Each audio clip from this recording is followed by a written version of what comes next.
I got your headphones turned up. Just makes me want to smile hearing all these weird sounds I haven't. It's like I'm deaf or something. Like I'm going through life not hearing this stuff. That's what happens. Is what you go through life. When you not open the hearing doors of perception. Well, I mean, yeah. Like I try to outthink my dogs, things. That's some hippie shit. Like Huxley, you open the doors of perception, then you start hearing shit. My dogs, they think, I know they can smell better, but can they hear better than me? Yes. Yes. That's the thing. Can they? Yeah. My dogs. Yeah, I'm pretty sure. Well, my dogs, not That you've made deaf intentionally. not the type of dog, but my dogs that are like 13 and piss everywhere. Yeah, I'm pretty sure. They can still hear better? Maybe. Depends on the dog. I'm pretty sure like a dog's range of hearing is far beyond human. I think In general, yes. in general, But if you have a really old but this fucking dog's on its last shitty leg. dog. Like, Yeah. maybe the expression "dog's on its last leg." This dog, Only has one leg. the neighbor's dog had one leg. already making a mess. It was sad. Haven't even started drinking. Jesus. Holy shit! I'm talking about my neighbor's dog already. Did you fuck your neighbor's dog? When's this? When do you? Neighbors' dogs are good for fucking. Do you have like Brought to you by Come and Go. Yeah. Do you have an intro or like what do you do? Come and go. Whip your dick out. Theme song. We don't have a theme song.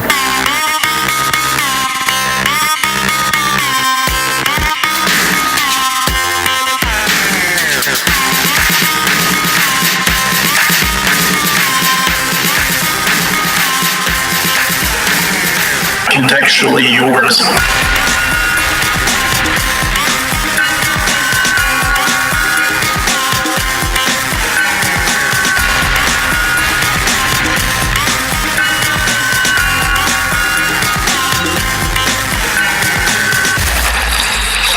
Oh, it is so good. So actually what we're going to do before we start... Yeah, we gave Come and Go a new slogan. Come and go. Whip your dick out. So, before we get started, we're going to go ahead and take this shot of Malort. Yes. That's what you do. Are you recording? I might be. You might be. Yeah. Alright. Okay. So, Alright. here's to film and, other shit. And podcast and whatever. Cheers. So smooth. Ooh. Ah. So, what's your honest reaction?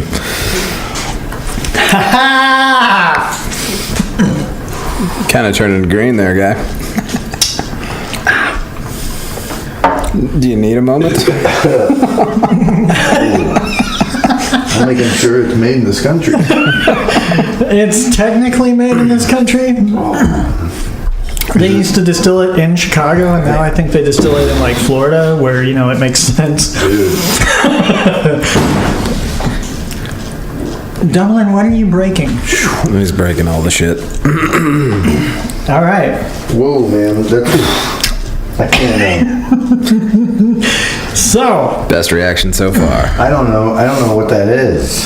It is Jeppson's Malort, and it's a Swedish liqueur from Chicago. It doesn't seem when I look at it From Carl Jeppson. when I read it, it looks. Taste is color lingering. though. The color is. Is it like a tequila? No. Like what am I drinking? It's a Swedish liqueur. It's like what is it? The fucking wormwood. Oh man! It's like a wormwood liqueur. For some reason, it hit me really weird. It's the flavor of an unusual botanical. Yeah, like a fucking weird botanical. Yeah. Its bitter taste is savored by two-fisted drinkers. Look at me. You are not a two-fisted drinker. It's because you take one drink and then an immediate second drink to wash that drink out of your mouth. Yeah, exactly. Yeah, and it will linger. I have not ate today either. That's probably why. Well, that's a meal right there. Yeah. Okay, ladies and gentlemen, welcome to Contextually Yours podcast. As always, my name is Griffin, and I'm here with my sidekick, cohort, and perpetual unsexual life mate, Jeffrey. Unsexual doesn't just mean him. Yeah. Really. Yeah. It's just like in general. It's true. It's like, yeah. Yeah. And today, our guest is the lovely Shawn Kober, who is here to Shawn Kober! to talk to us about professional midget wrestling and that one time that he tossed a guy into a volcano for human sacrifice to save a small village. Yeah. Which I didn't know that, actually. Oh, about yeah. Shawn. You didn't read the show notes? I didn't, I guess. And I've known him longer than you. How the fuck? I read the show notes. Shawn and I used to work at a TV station in Lake of the Ozarks, and it was Where's that fucking batshit crazy. and now he has a van, and he drives around and films shit. And He's got a van, man. pretty damn good job at it. Thank you. Like, you got real quiet after that shot. Like, I'm starting to get my face back, I think. I don't know what happened there. Shawn doesn't drink much either, so we're a bad influence. That was like something I had like just on some island or something, and we didn't have anything else, and it was. It's like alien jizz. Somebody walks up and they're like, "Hey, here's some fruit that's been sitting in the sun for a little bit." that's accurate. Yeah, that's pretty accurate. Right? Is that what it tasted like? What did we just drink? It tastes like Bigfoot This is stick. crazy. Yeah, actually, if you could get Bigfoot stick in your mouth, that's exactly what it would taste like. Yeah, there's this aftertaste that's on my tongue and it won't go away. It just won't go away. Oh, yeah, it lingers. Yeah, it'll stay there. Oh, yeah. So you just accept it and move on. That's why we have people do that shot, because it's a taste of life. You accept it and you move on. Tastes like bitter piss. That's what I'm questioning right now. Did I get the piss shot? Well, we all took it, so... I mean, if it is, you got some weird fucking friends. Good times. So, what have you been working on? Trying to breathe. That's a good plan. What have I been working on? I don't know. That's a good question. What are you passionate about? More than what are you working on? What are you passionate about? Because I know two things My from... stomach. Do you have a cracker? Can you start this thing over? I don't even know what happened. He is a cracker. I don't know if we have a cracker. Holy shit. Yeah, I'm not... I might have some crackers, but... What am I passionate about? I don't know. Like, well, we were talking last night about, well, for one, Bitcoin, and for two, Haiti. And I don't know how much of that Haiti shit you can talk about, but it would be fucking awesome. yeah, I mean, as far as the day-to-day, I've been, like, Monday, I'm helping a guy demo an apartment building. And so, like, what is that? Like, how do you do that? How do you demo an apartment building? Like, do you just like come over and hang out for a while and just be like, yeah, this demonstration was badass. Demonstration or demolition? No, yeah, demolition. No. So you're recording the explosion, or no. I'm chipping. Chipping everything away. We got a tile in the place. I'm chipping the tile out. I've done that. I'm helping the guy. We're moving appliances out. We're gonna redo the whole place. But we recently did that in one of the rooms of the spa. Yeah. And you would think like that you could just like punch through drywall sometimes. Sometimes you can't. Sometimes it hurts. Like, yeah, I did that. Especially if you're a pussy like I am. I had a friend who was building the studio and we just fucking punched walls. It was great. That's not what we're But yeah. No, actually, you want the honest truth on it? Yeah. I think these headphones got me all fucked up too or something. I feel like I'm in space or something. You are. Yeah. technically and realistically. And No, it's okay. So this guy I know, he races boats and stuff, and he's a professional motorboater. he is a motorboater. Yeah, he is. He's pretty damn good too. But anyway, we're buddies. We're buddies that way, and he was on Facebook, and he's like, "Hey, I need somebody to power wash a building," and I was like, "Fuck it, I can power wash. I've done it before," and so I took that job. And then I got the demo job. Why am I talking about this again? I don't know. Man, I'm Talking about whatever, man. It's a podcast. I don't think I've ever power washed. I think I've washed things and felt powerful, but No, he had this apartment building, right? And that's why the apartment building, I got there and spider webs. Dude, this damn not taking care of this. So we're at the lake. I live at the Lake of the Ozarks, and it's like the woods. Looks like this house, then. Huh? Looks like this house. Kind of. The apartment building? No, the apartment building is like 12 units. It's like, it's in the middle of a, Right, no, but I mean with the spider webs, we have, there's these fucking spider webs that get on our I'm not going to mailbox name the name of the golf course, but it's initials is Osage National Golf Course. But it's a nice apartment there. It's very nice, actually. You're on the fucking golf course. You like walk outside and there's a golf course. And I would never live on a golf course. Yeah. Too many balls. Yeah. No, I wouldn't live there either, but people do. And anyway, I was there to get spider webs out the house. And Flamethrower works nice. dude, I guess I don't know where I'm going with this, but I did it. Here's what I did. I did it, and the other people own other apartment buildings. They're like, "Hey, you want to do my building?" I'm like, I left it open, actually. I might do it. I don't know. Because that's kind of typical for anybody doing video work these days, is having other things that they can do to supplement Totally, their I income. bounce, dude. Like I taught Right. school when I taught what I do. I taught school a couple days ago. I teach school all the time. I do a lot of weight training, middle school weight training I've been teaching, and history classes, video classes. And I don't know. I can start rolling, I guess, on different shit. I was just going to mention my sister. You met my sister, right? She's very Yes, loud. I did. No, She's a very loud woman. maybe, I don't know. They live on a golf course now with my nephew. And the neighbors fucking hate them. Just raging with the little one kid. One neighbor hates them. That's it. But they're cunts anyway. Should we go shoot BB guns at the neighbors? Can we? No. I've seen this kid on Not a good idea. Facebook, the Book of Faces. He's on there with you. Joey? Yes, I've seen you do Joey's like cool kid. crazy shit, like you Stretch Armstrong. You got him. And What? this is my nephew. You're like, this is my nephew, and Joey's like, hey, Uncle Jeff, or whatever. That might have, yeah. I was looking forward to when we It's could. badass. It's good to see you. You There gotta do was this one, stuff. Sorry. one picture I rolled across the other day, which was coffee table horse. When we made the coffee table into a horse. I can't hear you. I am whispering. Trying to be sneaky. No, just say it. It's a podcast. You say Yeah. everything. There are no microphones here. None of this is. I didn't know. We're just hanging out. I was like, oh, it's natural light. I didn't realize you were drinking natural light. Yes. I saw the symbol. It is the They made that. I lived like 30 miles from where they made that in like New Haven, Missouri. yeah.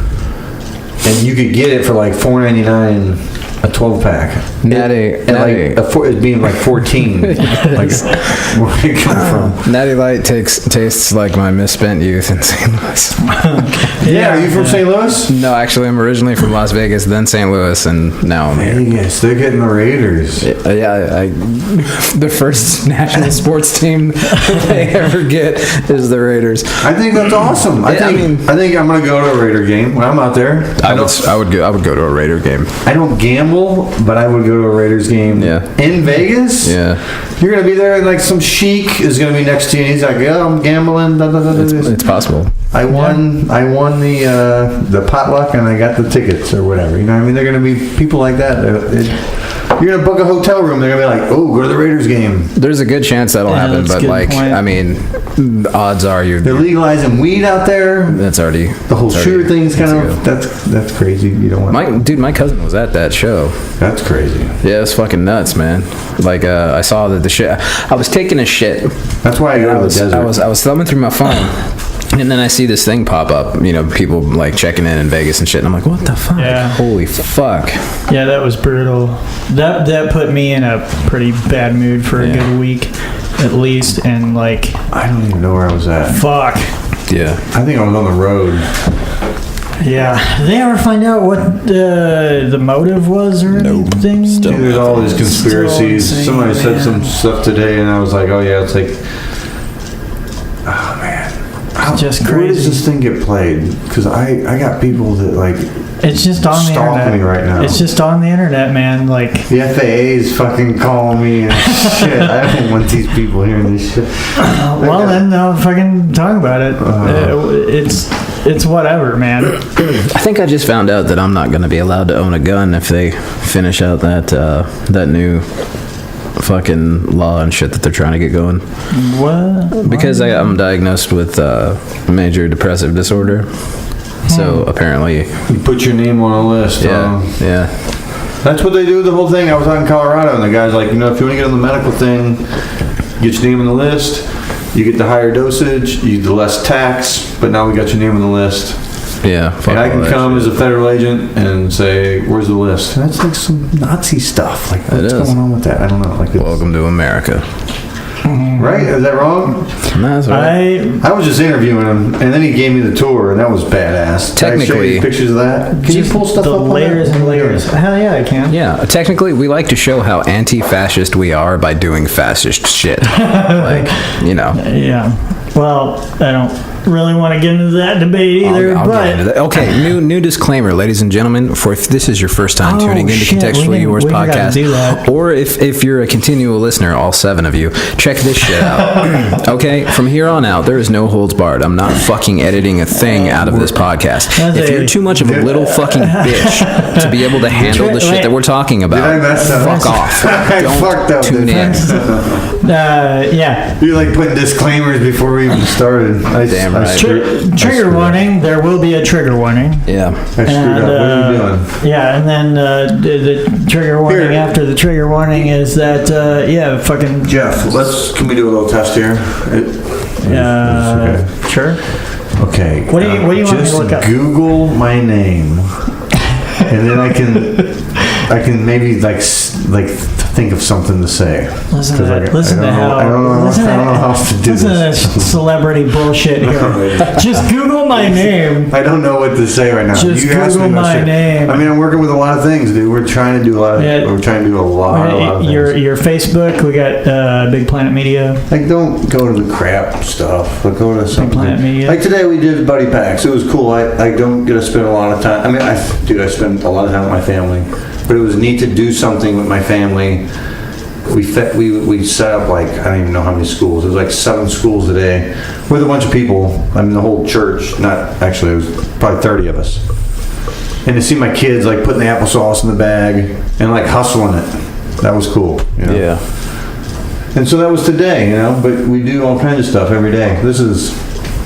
I have not updated that in a long What the fuck? I haven't done that. That was the website that I put together a while back. Okay. Well, This is what I run now. no one who's listening to this knows Yeah. what the fuck we're talking about. So what we website won't are we on? describe. Yeah, I mean we'll get to describing all this shit. I guess just get it up. You can edit this part, right? I want that fucking graphic that's there for fuckeryinc.com. Which graphic? That one right there, the big one with the guy on the headset. For fuckery. Oh, right. Is that stock? Or is that something you shot? I click on it. Bill published that. I Okay, didn't so, publish but that. this is something you, like there's a photo he took? There's a photo of a guy with a headset on. in like Go up, what zoom up and seems see to what be it is. maybe a call center. Go up. No, those cans there are it too is. big. That's a producer's cans. So I run this website, right? And the Lebanon mayor just got fired, and now he works for me on this website, this is kind of cool thing. So this might be his thing. Look, we're looking at Lebanon, so this could be him. What's the name of the website so people at home can follow along? It's MissouriNetwork.tv. That is it. That's it. So this has been, I started a TV station like the Ozarks probably, I don't know, it's about 10 years ago. After another TV station. After like, dude, I mean, we've been doing this for a little bit. I'm almost 20 years in the business. When we started... But that wasn't even my first, you know what I mean? The reason I got involved with that one because it was like my fourth, you know what I mean? When I was working with you at Ozark TV, we were in a room smaller than this kitchen with 5 fucking computers in that one tiny ass room. And then all the heat came off. And stuff. Yeah, it was fucking hot in there. And then you introduced the microwave, and it's like, all the post-production, all the editing, everything done in that room. You walk in this room, it's like, Nice. And they ended up putting the server in there and the fucking microwave. and you know who? I can't even talk about this stuff. I want to talk about that. The fucking the transmitter dish that went out to the. So I'm talking about the fucking pole, right? So we have like a microwave dish. Broadcast. It's a basement room, so there's just this one little window in the concrete. If you can imagine, like a basement room with one of those little windows at the top near the ceiling of the room, and it sounded like that all day. And that microwave antenna was up in the window, pointed out. Yeah. To a dish that was on this fucking tower. If you move the cones, cars would park in front of it, and it would fuck the station. Nice. Yeah. So they put it up, and like we started broadcasting early, like before we were really ready. Something's been going on. And we were on cable TV. 1970, but we thought it was cool in 2006 or whatever. It was Channel 98, and then they were shooting it to this tower, and then the tower was. I climbed that thing. I'm the guy that put the fucking microwave up on the tower. Actually, I didn't originally put it up, but I maintained it. Yeah. Multiple times. It was crazy. Yeah, and after hours and stuff, like the tower guy, he'd like work the night shift, and it was out of St. Louis, but he wanted to work nights because he probably slept. I mean, and we didn't. But yeah, it's the lake. It was so weird. So weird.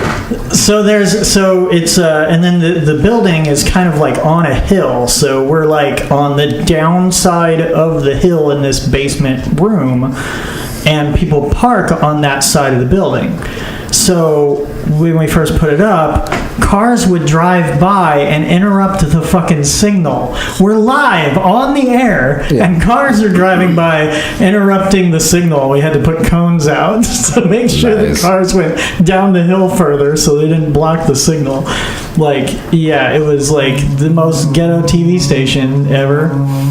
And then our boss had like millions, and he just invested in a building on the strip instead of like actual, I don't know, equipment and expertise. So it's all about location, and marketing. Tons of marketing shit, which is like you're a TV station. You already have marketing kind of taken care of. It was it was crazy. That guy was a little nuts. He fired me for being self-sufficient, so it was kind of weird. You should have just like fucking UHF that shit. Just had Conan. Actually, Conan he fired the me. Librarian. He fired me the same day he fired the most experienced producer we had too, Sherry. Now she runs a company where she sells berries. Yeah, cherry berries. Who was it? Farmer? Yeah. Oh yeah. We talked still. Yeah. So so that station. What are we talking about that station for? That's how we met. Yeah. Is that how we met? No. Actually, we met in St. Louis. We met in Arnold. Yeah. Is it right? Before that? We were shooting weddings. I think that's where I met you. Yeah. Because I met you through Scott. Scott George. Tsunami Scott. Very, very I miss that guy. Yeah. Yeah. So that was pre like Grand Canyon and stuff. Oh yeah, you did meet him, didn't you? Forgot about that. Yeah, and not in person, just over the internet. Yeah. The internet gamings.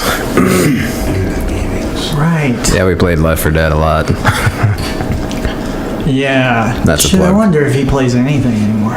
Don't know. I don't. Tsunami Scott, if you're listening to this at all, I'm which looking I at the doubt you poster. do. This is Oh yeah, blowing I my still mind a have little that bit. fucking It's like poster. going back in time. His wife made him get rid of that poster. I'm sure and gave it to you. And you're like, I'll keep it for you. Yeah. If you guys ever get divorced, you know where it's at. Yeah, that's funny. I've got it. Yeah. Skull. Or no, old school. My bad. Yeah, we had, he would just make these fucking photoshopped movie posters with his face on them. Even Big Mama's house.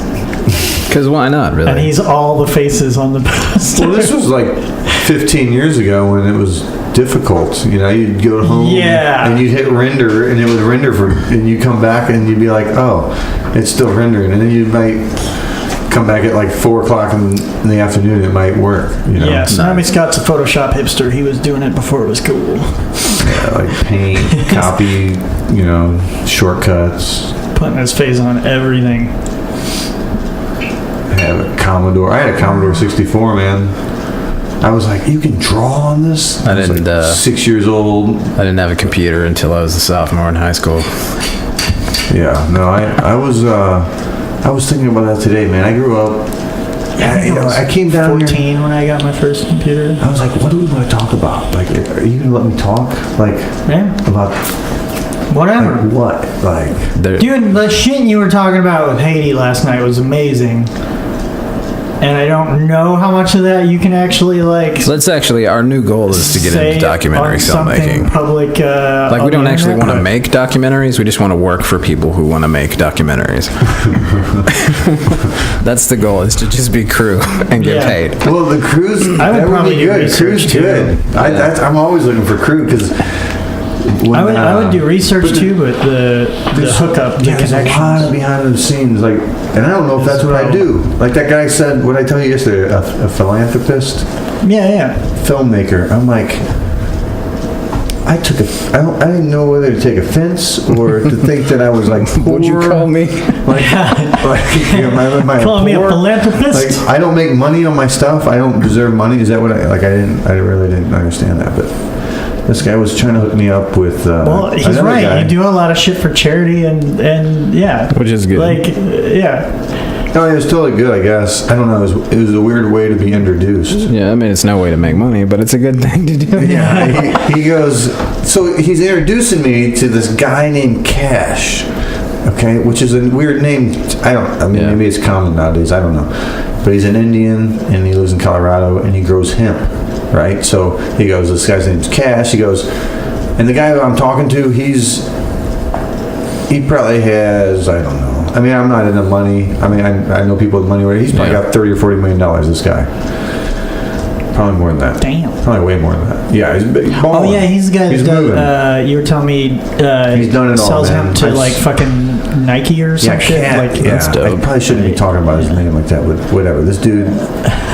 And he's got those deals and like Nike, you know, and then he hangs out with the movie stars and so my buddy, the 30-40 millionaire guy, he's like, I can't even hang with this guy because he's doing more shit than I'm doing, you know. Yeah. And I just, you know, and I grew up on a farm. I grew up in like when you were talking about that shit, like I grew up in a trailer, man. Yeah. Like so, like yeah. I go and hang out with these guys that are billionaires, and it's like. You know, and my dad sold drugs, you know, so like we had like lots of money. He had like race cars, like Barracudas, you know, it's just crazy. Like, Yeah, the finest. I don't know if you know the finest. Have you been to my house? Have you been to my farm? You have not told me about All that. the finest, about your dad. finest shit. No. that Really? You know narcotics that can one? buy. No, I did not Meadows know been that. over and all that shit. Like we have a compound, dude. Like I want a compound. Wait, I mean, did you mean I kind of drugs? ran away from or that. Huh? You said drugs. Did you mean guns? Well, I mean, it was like the 70s. Well, that was another thing. I mean, this is all documented. Look it up, man. Look it up. Look it up. Okay. Look up my dad or whatever if you want. If that's what we're going to talk about. But Sure. Whatever. I mean, Shit just got interesting. Yeah. well, whatever. Fuck yeah. Let's talk about this. but it's like, that's how I grew up. I saw like the FBI at 10 go through our house. You know what I mean? Damn. But it No, was, I did not know this about Really? you. I really did not know this about you. Well, and it didn't define me, you know what I mean? Yeah. But it was like, that was my reality on things, and like,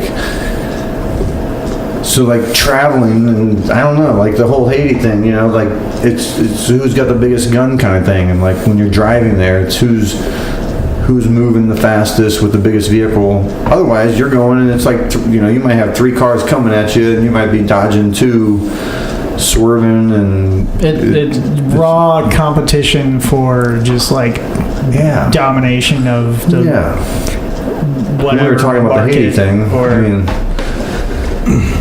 Yeah. Well, you were staying at that nice ass hotel, and there's yeah, I got lucky on all that stuff. But like, the guys I'm working with down there, we're trying to build orphanages and schools, and like that stuff's like stressful stuff. Like, not stressful.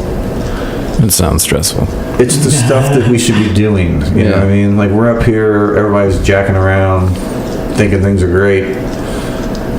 So that's the things we're doing down there. But like, I'm not doing it. I sit here and I say like I'm doing it. I should be doing it more often and doing more stuff with it. But yeah. Well, we're sitting up here where things are comparatively great, but no one thinks it's great. Yeah. Like right now, we got these mics for $30. Like these are fucking like. We're privileged as fuck in this country. Yeah, small children in China. well, I mean, you got a fan of Yeah. you got a fan of us. And A fan and some lights. I mean, yeah, I mean, we're pretty well off in this country, but I don't know where I'm going with all relatively speaking. But so I grew up on that side of the fucking spectrum, and so to hang out with these guys like flying, and I have whatever, I don't know, the powerboat stuff. I don't know what you want to talk about. This is the website, like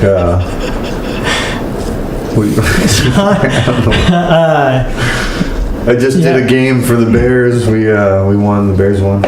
Oh, so that means 50% off pizzas on Papa John's. There we go. Let's order one. Oh, nice. Papa John's. Let's call one up on. Nice. You're on the podcast. Papa John's, whip your dick. Oh wait, no, that's the wrong slogan. Well, I mean, I don't know. Maybe. He's probably on that list now, isn't he? Contextually Yours is brought to you by Papa John's. Papa John's, order a day, and oh no, I don't want to say anything bad because then I like delivery drivers. They're good people. Yeah. Typically. And I don't want to give a task for someone to do. They're not trying to put American drivers out of business like Domino's. So I guess you could say that. Yeah, I guess that's true. You want to see a guy cry? Why are you gonna cry? Bitcoin. Papa John's, shit your pants. Bitcoin just went down dramatically. Oh, what? How much? It's at 5,800 right now. Oh yeah, it went down $200. So I had my wallet was at 212 and now I'm at 204. It's not too bad. Just gotta wait it out. Yeah, right. Because you still have the coin, but the value goes up and down. That's what's so crazy. Like when I have $1 in my wallet, I feel like it doesn't fluctuate as much as a Bitcoin does. Oh, but it does. It might. It depends. All money is fake. I mean, this shit's going up. This is going up 800%. Yeah. I mean, we're being stupid by putting money in it. I think. Yeah. Like, well, not in the long game. as we're speaking, 204. This is getting crazy. Like when I bought it last night. Yeah. That was stupid. It was the highest I could have. I'm driving home at 2:30 in the morning. I'm like, China just woke up. They're buying it. I'm gonna buy because it's gonna go up. It's gonna shoot. I get to Buffalo. I'm lost. I get in bed. That's what's crazy about Bitcoin. It just never stops. It's 24/7. Like, when does it stop?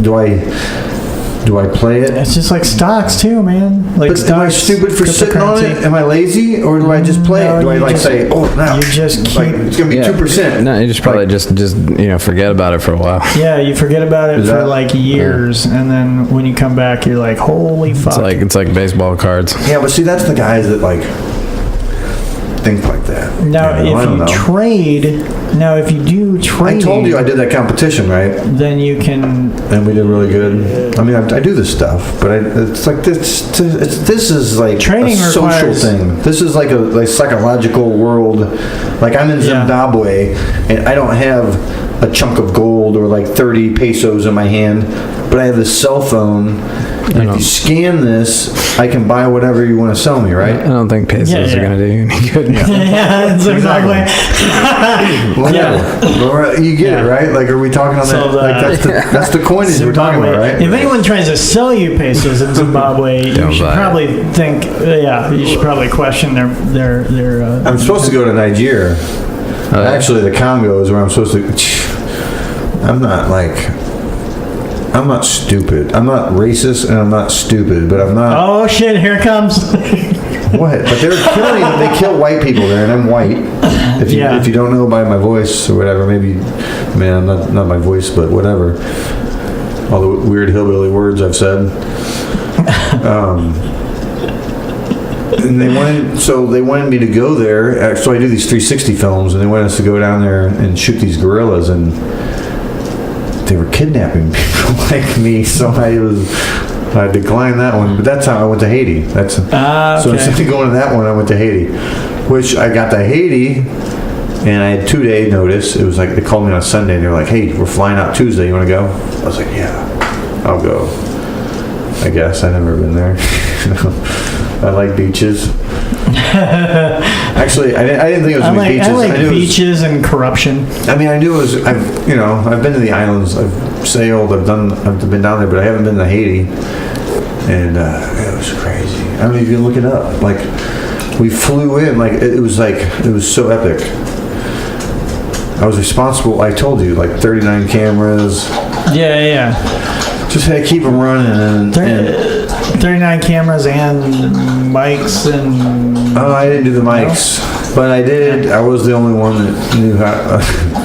we were in this van. And you had the drone. I flew my drone. That was extra stuff. But that was not... I wasn't getting paid. That was me just doing my thing. But the... that dog's Dublin's thirsty. That dog's fucking hilarious. It's a studio dog. I don't know where I'm going with this story. What am I talking about? Well, you're talking about a bunch of gear that you were dealing with. Oh yeah, so I had to deal with a bunch of gear, but the whole idea of what I want to get across right now, cut all that other bullshit.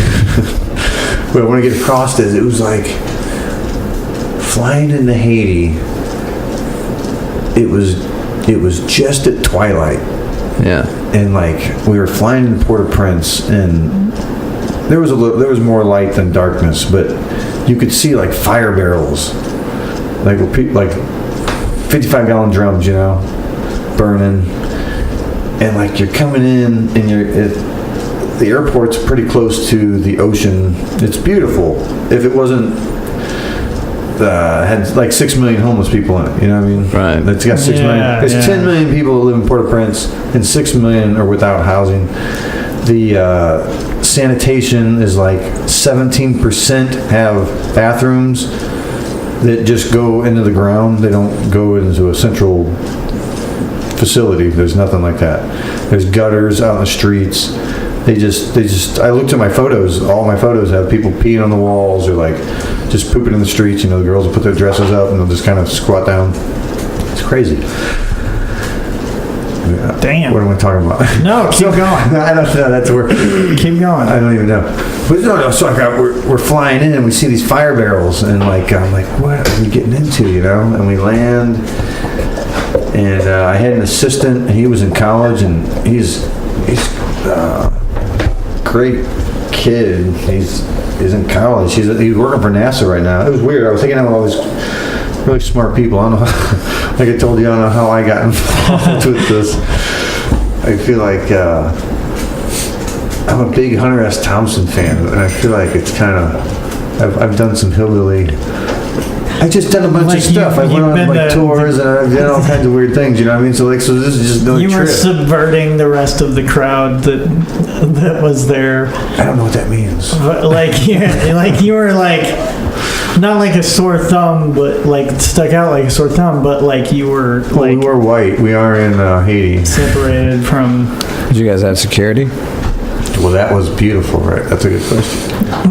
I get there and there's so we land the plane. We go through customs. That was kind of weird. Whatever. We had to pay some money because we had these cameras. You know what I mean? That was I don't even talk about that because it was whatever. But so we get the luggage and I got all these bags because I got all these cameras and I'm like, it was just crazy. It just is not. It was third world. They say it's third world. Oh, that's my bad. I'm sorry. Fucking unprofessional. Sorry. They talk about it being third world and stuff. This was Yeah. third world. And I didn't, like I said, they called me Sunday and they were like, oh, you got to fly into Haiti. And I didn't think about it like that. But, I grew up farming and like in the woods and I can take care of myself to a point. I mean, I can go 3, 4, 5 days if I had to, I think, whatever. I don't flip out over it. Some people need a hotel and stuff. I was in for the journey. But anyway, this guy had the sign and it had the school we were going to because we were there and we were going to go shoot at the school. And so we were like, oh, okay, we'll go with him. And he spoke French and we didn't speak French. I know a little Spanish. The guy was with him was a little Spanish. But no French, and but he had the school, so we're like, okay, this has got to be him. So we got a lot of luggage. We got like $60,000 worth of cameras, at least $60,000 worth of cameras in a country that like they might make $300 a year. You know what I mean? Yeah. So like we're white. You know what I mean? We're in Haiti. We got like nice camera luggage. I tried to like play my stuff down. I just, whatever. We stick out anyway. And people are wanting to take you wherever. They're grabbing at you, literally grabbing at you. So this guy has the sign, so we go with him. Well, then I see another guy and he's got our names on the sign. And he doesn't want us to go away because now he thinks we're going to tip him.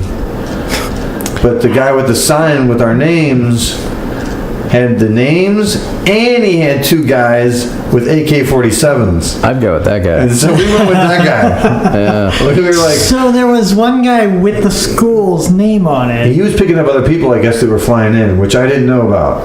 Oh, so he was there too. Or I don't know, man. Maybe they just hustle like that. I Or don't they know. might, they might It's be a hustle, trying to- dude. They're like, there's all kinds of things. You could just make your little game up and probably play it there if you wanted to. Yeah, that's crazy. I mean, we fell for that guy, but he helped us. He took us, but he kept wanting $1 from me, and I'm like, dude, I just landed here. I don't know what you want. You know what I mean? And he's like, just $1. I'm like, okay, But then he came back with a cart, and then I saw that the cart cost $1, and I was like, man, I just didn't give him the time. Yeah. But everybody was wanting to do that, so it was like, you just fall into the ground. You literally fly in an airplane, and like things, and then so we had the armed guards. That was crazy. And I was like, oh my God, so this is how we're going to do this? And then we get in the van, and we're just rolling through Haiti, or Port-au-Prince, it was crazy. It was just so crazy. Because like at night, they go nuts. They like have parties and stuff. Like streets go nuts. Yeah. They start kidnapping the white people. Which they do. Like, so we were in the van just cruising. Send hate mail to Contextually Yours podcast. So here's the thing, right? You can check this out. I don't know when I was down there with the date. This was like a few months ago.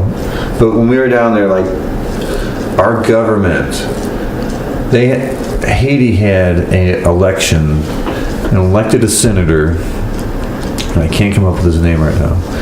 But that senator worked for our government down in like Colombia, in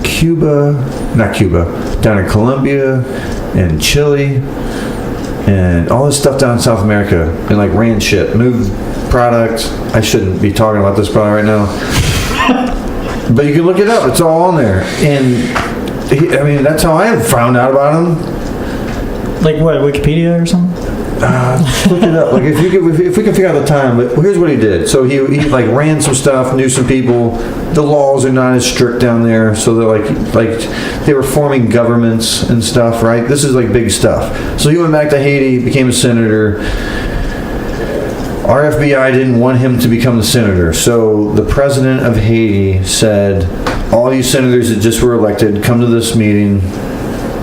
Our FBI goes down to Haiti, goes into that meeting, kidnaps that guy, brings him back to Miami, right?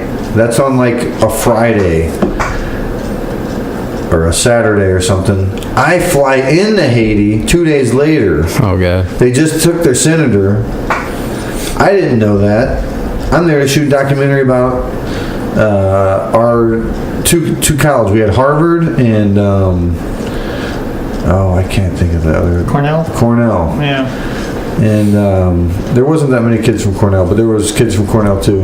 The whole Harvard band, and then whatever kids from Cornell. But these super rocket scientist kids, and then I'm down there, and then the guy that's putting this on like worked with the Kennedys and stuff. This guy, I swear, we go into this bar. It's the voodoo everywhere. Is voodoo. Like Haiti was a slave country, or a country made up of all kinds of African slaves. Basically, it was the Europeans, the French, all them guys used Haiti as a resource island. They cut it down. That's what's wrong with Haiti. Like it's all been like the trees have been mined. Like there's more Haitian wood in Europe than there is in Haiti right now. Like that. There's some weird economic weird stuff going on. Gold, there's a lot of it, like Haitian gold. There's a whole lot of things. I mean, the Clintons got involved with Haiti. Whatever. There's a whole lot with that. I never followed that, but. Haiti's got a long history, but what was the specific point of going there to shoot? Like, what were you shooting? Yeah, what was I going on with that? Yeah, so these smart kids. 360 video of like the concert, right? Yeah, so it was the 10-year anniversary of the earthquake. So we're in Port-au-Prince, and there's 6 million homeless. Population of 10 million. Shit. Look it up. Is it really that long? Look it up. Yeah, it was 10 years of the earthquake. And then they had the tornado or the hurricanes last month or whatever. So, I mean, stuff's, it's constantly going on. And you're on an island, so what are you going to do? And so this was an earthquake before 2010 then, right? Like that's, because 2010 is the big one that like made the news, like the huge one that totally fucked up Haiti. I don't know why I was there. They said it was 10-year anniversary. Or maybe what we shot won't come out till then. I don't know, man. You know how Hollywood stuff does. I was just charging the cameras and make sure they worked. They paid me. The check went through. I don't know. I could care less, really. That's how it works. But look at the pictures, That's what we were... It's better than that. That's obviously not... They cleaned the street, but not really. I mean... If I had showed you the stuff I shot, some of the stuff, it's bad down there. We don't need to be all boo-hoo about this. I don't know why. That's fine. I'm just curious. I hope you edit some of this. I feel like I'm dragging on some weird... So these armed guards followed you around all the time? The what? Did the armed guards follow you around all the time? No, they dropped off. I think once we got to the first house, but you're saying the security for the hotel had like military gear. Oh, right? yeah. So everybody down there has, well, not everybody, but some people have guns. The hotel we stayed at, I got a pretty good picture somewhere on Facebook of me and him with the drone. I'm flying the drone, and I'm looking at us with the drone. I'm showing him on the controller, and he's got a sawed-off shotgun. And I'm just like taking pictures of us, It's just crazy. Like people don't see that stuff, and I'm pretty open to just go around. I was talking to the UN guys.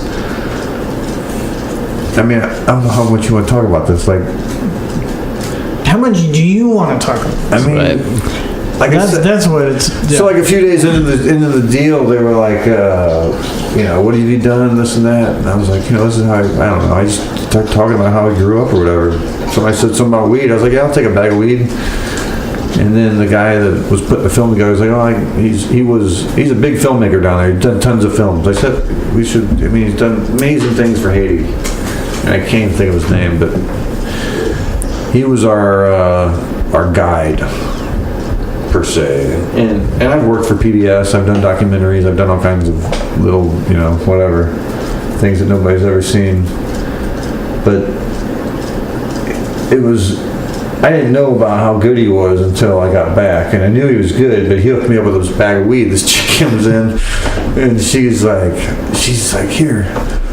And it was like an ounce of weed, and I'm like, I'm here for like 3 days. I don't want an ounce of weed. Like, I don't need all this weed, I was like, I'll take half of it. Which is still a lot of weed, And she's like, okay, $5. I'm like, $5? I gave her $10 and was like, thank you so much, Back here it would have been like $60 or some shit, So we're down there and I don't know what you're looking at. I'm just looking up shit. You can just keep going with whatever you're talking about. Just keep going. Just go to my Facebook or something and ask me some shit or something about it. Shawn is not focused. Undiagnosed with ADHD. Oh, I know. They tried. I remember being in 3rd grade and they were like, we're going to do this card system with you, like green, yellow, red. And I was like, always getting reds. Red was not good. They gave me I think they gave me more homework. They gave me like a weird IQ test when I was in like 3rd or 4th grade, I think, and they pulled me out of recess, gave me this full IQ test thing, never heard another thing about it, and then like a year later, well maybe not a year later, but a little while later, I was talking to my mom, and I was like, oh yeah, they pulled me out of recess for that thing. She's like, what? They didn't tell her, they didn't tell fucking anybody. So I wanted to make sure that you weren't stupid before they were blind. So I got some weird IQ test. So then I went on this, I made shit up in my head, like I am a super genius. And you make it happen. I'm being kept a secret. Prophecy, dude. I'm being kept a secret from the powers that be. What do you think Elon Musk does every night? You think he just goes to sleep? He gives kids IQ tests? No, he's got that superpower thought. He's like, I am super fucking smart. I'm going to surround myself with the geniuses of the next tomorrow. He has a guru repeat that while he's getting a blowjob. Like,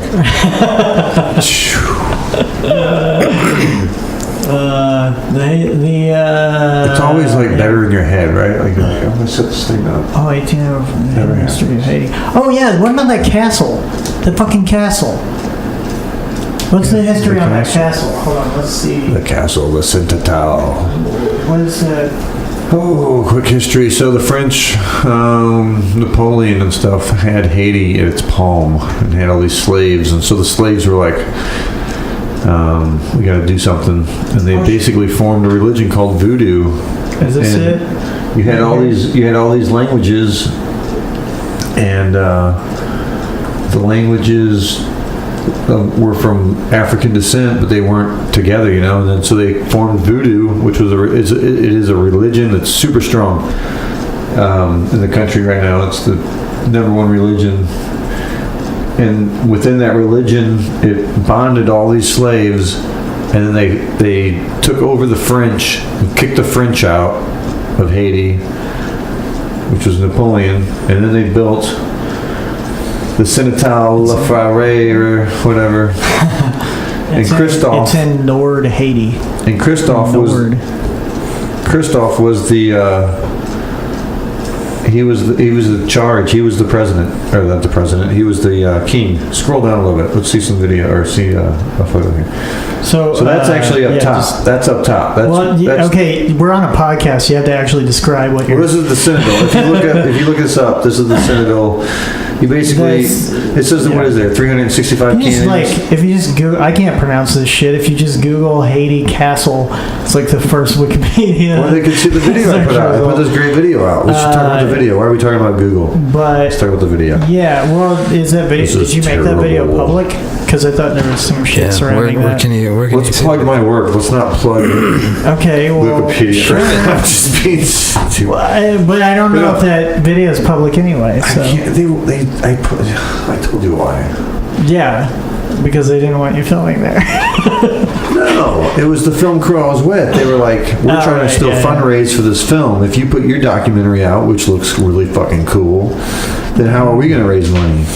And we're doing it with the New York Times and stuff. It's a 360 so you don't film. want to step on their toes. that's at Harvard. I would be tempted to be like, that's not my problem. People said that, and now it's been like 2 years, and I'm almost, or maybe it hasn't been 2 years. Maybe it's been a year. I don't know. I can't remember, man. I scuba dove all summer, and that was like, I needed that to like break through from. Actually, it didn't do a damn thing. I sit here and think about it, but I tried to make it like a different thing than what I've been doing the last 18 years, And really, it was just more of the same, probably. Except I scuba dove during the day, which was cool, right? I mean, so basically, they kicked the French out, right? They thought the French was going to come back. They built a castle on the lower level, and then up on the hill, they built this fortress, and that's where they kept all they kept the prisoners there, they kept the soldiers there, they kept the cannons there. It was the last resort. It was just like it was like a complete like village. Yeah, and they captured their own water. It was on the mountain. It rains a lot because it's high, so it's in the mountain. So it's like, I think we're like 7,000 feet or something like that. I don't know. It probably says it there.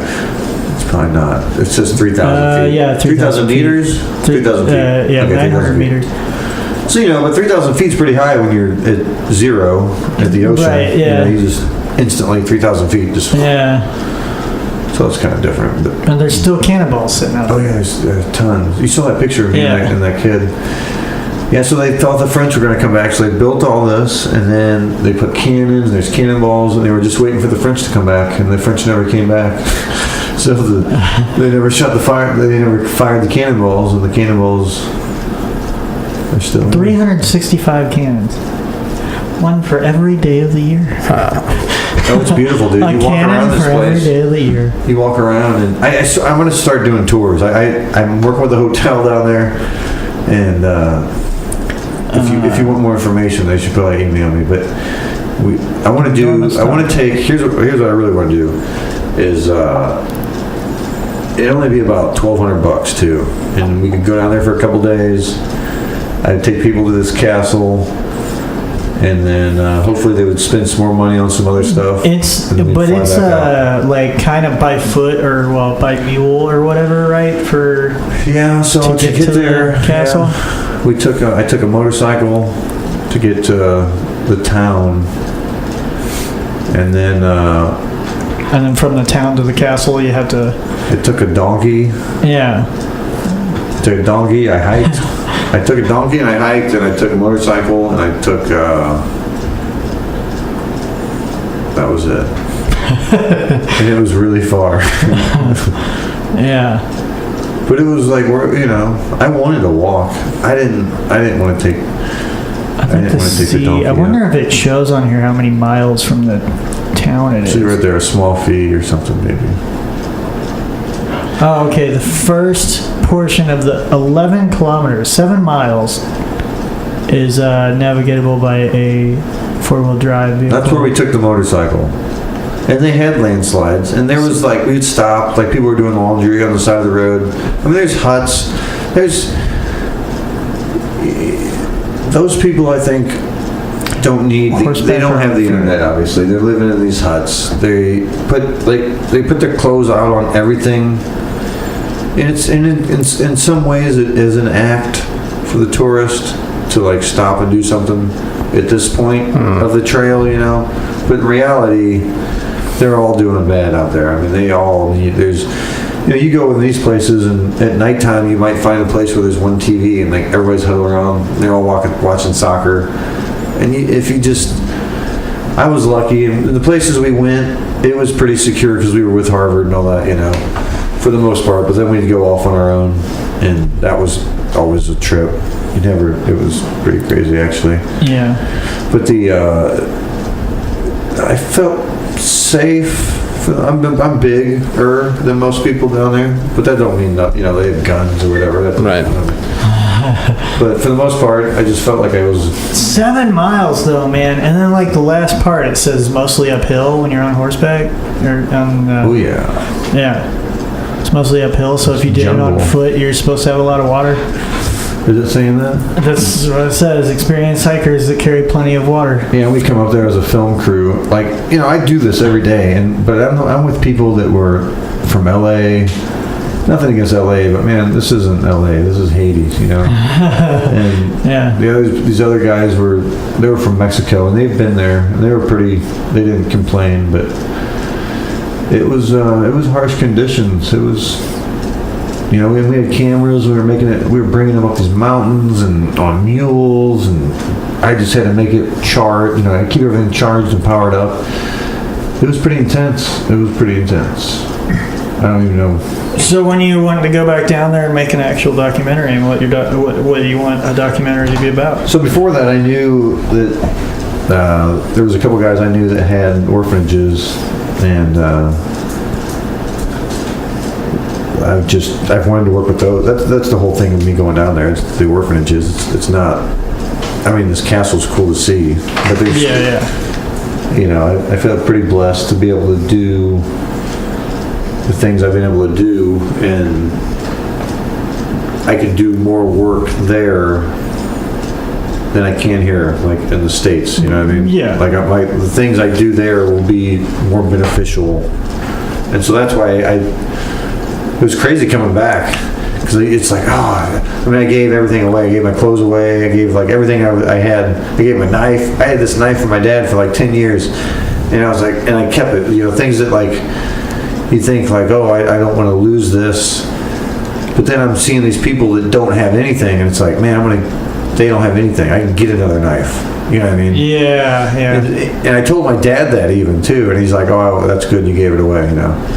Yeah. But it's like, to me... Yeah, you were telling me you were going to give a kid a camera or something. Oh, yeah, I was going to give my camera. Yeah. I couldn't find them, and I didn't want to just randomly give it away, because it's a fairly decent camera. But, like, he could have used it better, probably. Could have done something with it. Like, they don't have the banking system, and they're not looking at what we're doing. They're trying to get water. You know what I mean? Like, a big part of their day is... how am I going to get fresh water for the day? Or where am I going to get food? Yeah. They're living on $1. A lot of those people are living on $1 a day. And there are people down there that are making probably millions a year or whatever. But the vast majority of people are living on, you can look it up. They're living on less than $1 a day. No, yeah. And that's just the reality. I mean, it won't change. It's overpopulated in Island. I talked with Haitians down there that said if you go, because it's connected to the Dominican Republic, and we had bus drivers who were Dominican, because Haiti doesn't have the buses that was sufficient for the Harvard kids, so they had to bring in buses from the Dominican. So we had Dominican drivers driving Haitians, and they hate each other. It's like they shoot the Haitians. If the Haitians go to the Dominican, they'll shoot them. Like they can just shoot them. Like it's kind of fucked up. That's what they do, Wow. And so our Dominican drivers were actually like they didn't hang out with any of the Haitians. And then here I'm the white guy, American. So like I could probably punch somebody and like or like just took things or whatever I wanted to do, and they'd be like, oh, I'm sure I'll pay for it or whatever. I don't know, you know what I mean? But that luxury of being that, whatever that was in that situation. You know what I mean? But like catering, everybody catering to you, or they wanted to fucking beat you up. It was like, whatever, Yeah. It was crazy. Yeah, that's pretty fucking nuts. So what would the story, like... me going back down there, what would I want to do? Yeah, you'd want to like pull a story out of that, right? Like... So the orphanages thing, though, so I knew 2 guys that were doing it, and now evidently I know 3 people that have orphanages, and so I'd like to go down there. Yeah, like You mean with a group? Yeah, Or no, just what like I want to do down there? what your story is going to be. Yeah, just to Like- show that, I don't know. What I want to do with Haiti, I guess, is help people. I bought Yeah. a bunch of necklaces one time when I was down, or the time I was down there, but I bought a bunch of necklaces. And I was like, I'm going to come back and sell them for a couple bucks more. Go down there, buy a bunch more necklaces, come back. And just something simple as like that. I thought that would work. Just to make me feel... Help a little bit, yeah. Just to feel good about helping those ladies in those villages. Yeah, I thought, simple. Because I can do that myself, you know what I mean? Yeah. But then the orphanage thing, it's like, okay, we start filming with the orphans and raise money and all that stuff, you know what I mean? Yeah, So like we do that. Like, I mean, that's where it... Fundraising and getting Yeah, awareness. it always comes down to that. Like Awareness to that totally. I mean... area. With I don't all even the talk other, about that. with all the other shit that's going on. That's where my work is. That's what I do. I don't necessarily make the money all the time. Like when that guy said I was a philanthropist filmmaker, I mean, he probably ain't, that's not a lie. I mean, that's what I do. Yeah. I raise money, a lot of money for a lot of people, and I thought it was funny how surprised you were by that, because I was like, yeah, that's what you do, dude. Like, you get, But I mean, like, I don't know, like, this You do job charitable title. work. That's not a good job title. yeah. But it explains why I'm poor. Oh, Like, it is. It's like a self-enlightening moment. Like, I don't... Yeah. Like the last 20 years, why have I not, like, I know idiots that have, like, are rich, you know what I mean? And they're idiots. And Well, like, but I mean, it's fuck. I'm rich compared to a lot of people. But I fucking hate my job. So like, what? Like, you know. that's the thing. I guess maybe I've even settled. If you're happy with what you're doing, I don't think it matters how much money you make, as long as you're fucking living off of it. You know. I just don't know what I'm doing. Yeah. So I'm demoing that house. Yeah. Saving Haiti and clearing out cobwebs. Cheers to that. That's on Monday. Today I did an ESPN gig. ESPN gig? Oh, for the college? Yeah. Yeah. So ESPN 3, yeah, so you can watch it on your streaming devices. Much better than ESPN 8. That's the funny thing about ESPN 3. It's digital, right? And there's ESPN 3, not ESPN 8. Yeah, but if you know what ESPN 3 is really though, right? As a streaming, like the internet stuff, or? Well, you have ESPN 1 and 2 Right. on TV, and 3, and U, and probably East and West or whatever. Yeah. But Midwest and... Yeah. But ESPN 3, if you have a Roku app, you go to ESPN 3, and then it breaks it down, and now you can watch D2 college sports on ESPN 3, like McGregor and McCarthy. I just made that up, but whatever. Like, yeah, you can watch. They have everything on it, like dog racing, or not dog racing, but like college sports. What's a college sport? Dogs on there. They have doc dogs. I just found Do you out. remember dogs? I filmed it for 6 years in a row. Yeah. I was one of the first people to put the underwater camera. That's one of the worst dogs. sunburns I've ever had. Was ever shooting doc dogs. So we would have Jeff come in. So this is back to the TV station. We haven't even talked about. Well, actually, that was after the TV. That was late TV. We haven't even talked about late TV. Yeah, we didn't. I was contracted by Lake TV multiple times. Yeah, so we hired the whitest guy I know to put in the sun for like a 2-day event, which was probably 12 hours each day. It was 24 hours he was in the sun in July. So brutal. I'm really sad you didn't cover the testicle festival.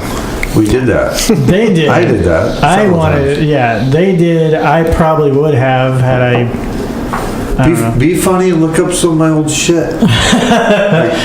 It's like if you get a to-go bag from the testicle festival, is that a ball sack?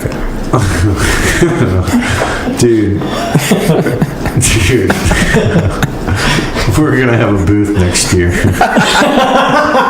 We're selling the ball sack. You just made. Yes. I'll give you some money. I don't know how much we're gonna make, but we're gonna sell the ball sack at the testicle festival. That's beautiful, dude. How did you just do that? I've been going a few years and I had never thought of a ball sack. Like, I don't know why they don't have a ball pit for kids to play in. Like, that should be a whole thing. Dude, you're sick. We're gonna take over the Tesco Festival. You gotta edit this part out, because What? Why? I don't want people to steal it. Giving over trades. Oh shit! If I just type in Ozark TV, I get the Ozark. Either type in Big Planet. Show. Type in Big Planet Media. Which is okay. Or Is that in the older? if you want to go old school, Yeah. if you want to go real old school, it'd be Lake TV. And then you have to hit like Lake page TV. 32 or something, page like 90. I'm catching up to them though. I know I'm making money on them. Isn't that a gay logo? The top one? Oh, what? Isn't that gay? That's the new logo for Isn't Lake that gay? TV. They paid for that too. Can you believe that? Oh man! It took away the wave and the whole lake aspect. You tell Brett that I will do their logo or something. I was in a hostel. I stayed in a hostel. There's the boat crash. I can never watch that enough. I stayed in a hostel in Italy, and the guy was asking me about that. Really? In Italy? Yeah, when we were Holy there. shit. Well, I mean, So the guy at the back, if nobody knows this, there is you can look up Lake TV boat crash on YouTube. And there's a boat crash. It's like one of the most viral fucking videos on of everything, a boat dude. It's on Instagram. at all, ever. it was the dirty horror of the 90s. Yeah, and our buddy Brett is in the back. Brett shot it. He put the GoPro on. He put the GoPro on the boat, and he's standing in the back to the right in the blue shirt. Blue Lake TV shirt, man. I still have one of those shirts. Which I wanted the better ones. I wanted one of those better shirts, and then I never got it. It was always cool that people wanted the shirts. The ones with Lake TV down the side, the ones that looked real sporty, like the one I have is I don't like it as much. My wife took all those shirts. Oh, I didn't realize I had a shirt under my shirt. He's getting undressed. Oh yeah. He's getting undressed in the studio. People want this shirt. They want you can't see this in this. You've got a Lake TV shirt? Oh, the Big Planet Media shirt on? Let's not even promote my Big own company, Planet. dude. Big Planet Media. Well, you don't have to. If you think it's going to look badly. I mean, I don't care about promoting it. I mean, it's part of my history. If you think all our dick jokes are going to reflect badly on your company, then you don't have to plug anything. We'll even make up a fake name for you. It doesn't matter. Actually, this is great. No, but that was okay. So Brett shot that, right? But I sold that. I sold that to a lot of companies. News, like the news stations and stuff. Yeah. I've been went viral as fuck. I've been interviewed by everybody, dude. I swear to God, I've sold it to everybody. And I've been interviewed by everybody. Brett's been interviewed by a lot of people. He was obviously in it. Yeah. But when you break it down, he fucked up his back, didn't he? I mean, you know me. If you break it down, I feel like I did a pretty damn good job promoting that. You told me about it. I mean, go on Twitter right now. You're like, holy shit, man! Look at this video. Type in boat crash on any of those, on any of that shit. And CNN used it on The Simpsons. They closed it with The Simpsons. The presidents on President's Day, they used that. They put the presidents' heads on it. I mean, look that shit up. Look up boat crash presidents. TB. I don't know, man. Just look up fucking remix. It goes on and on and on. This is like a social. This is like a world conscious clip. But is it weird? What happened to Brett from that? I've walked into bars and people gave me free shit. Because they're like, you did that? Yeah. I'm like, no, What happened to Brett though? Didn't he fuck up his back from that? So I was in the helicopter all day, and we landed. And we was like, where's Brett? You know, he's supposed to be here. Show's over, and we found out they were at the hospital. So we jetted to the hospital and go back up. The guy in the very back. In the red, in the middle, right next to Brett in the white shirt. Okay. I see him going into the hospital, and he's got these two red marks, like the devil, like horns coming out of his head. Nice. But it was not horns. It was when he took the seat. There's two handles where you can hold the seat. Yeah. And his head. Oh, I remember this intro. I made that intro. His hand. I made that whole set. Yeah, this is what I used to do. So his hands were on the seat. What happened to his head? I haven't watched this in so long. I obviously fucked that edit up. What's that? It was like half the screen. But look at that set. People are like, where is this house at? If there are any psychologists that could diagnose Shawn, People were like, where is that house at? I'm like, dude, don't worry where that house at. It was fake. I just photoshopped it, took some shots, different shots. I've been doing fake sets for 20 years. This guy in the back, though, I see him going into the hospital, and he's got these, see him? Oh, I haven't seen this in a long time. That was illegal for him to even sit like that. This all makes sense. I love it when the driver goes down.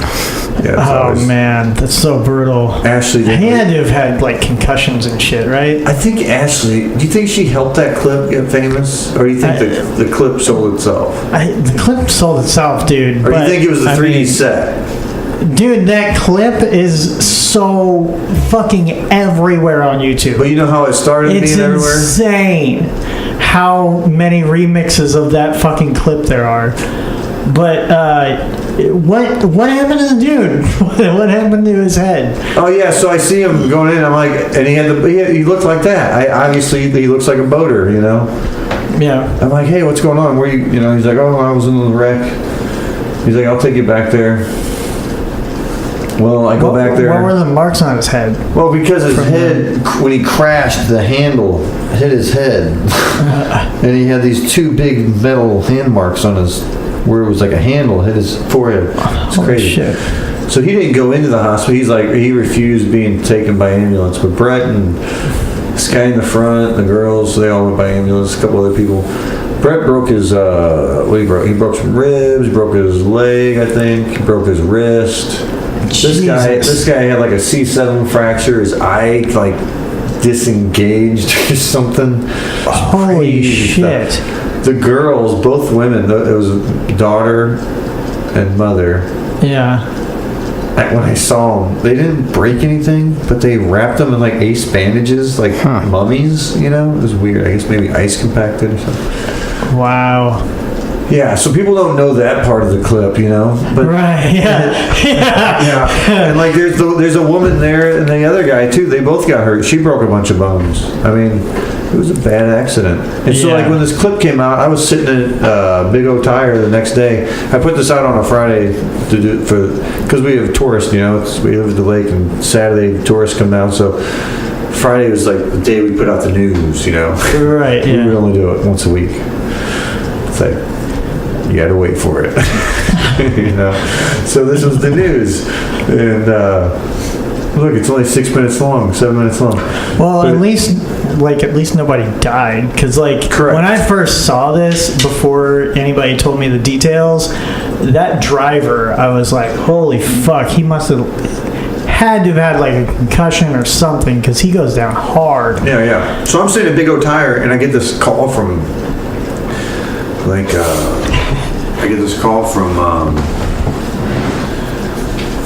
oh god, CNN. I don't know if he was from Iceland. No, he was from like Iceland or Switzerland or something. Iceland. He was from Iceland. No, he wasn't. He was from Finland.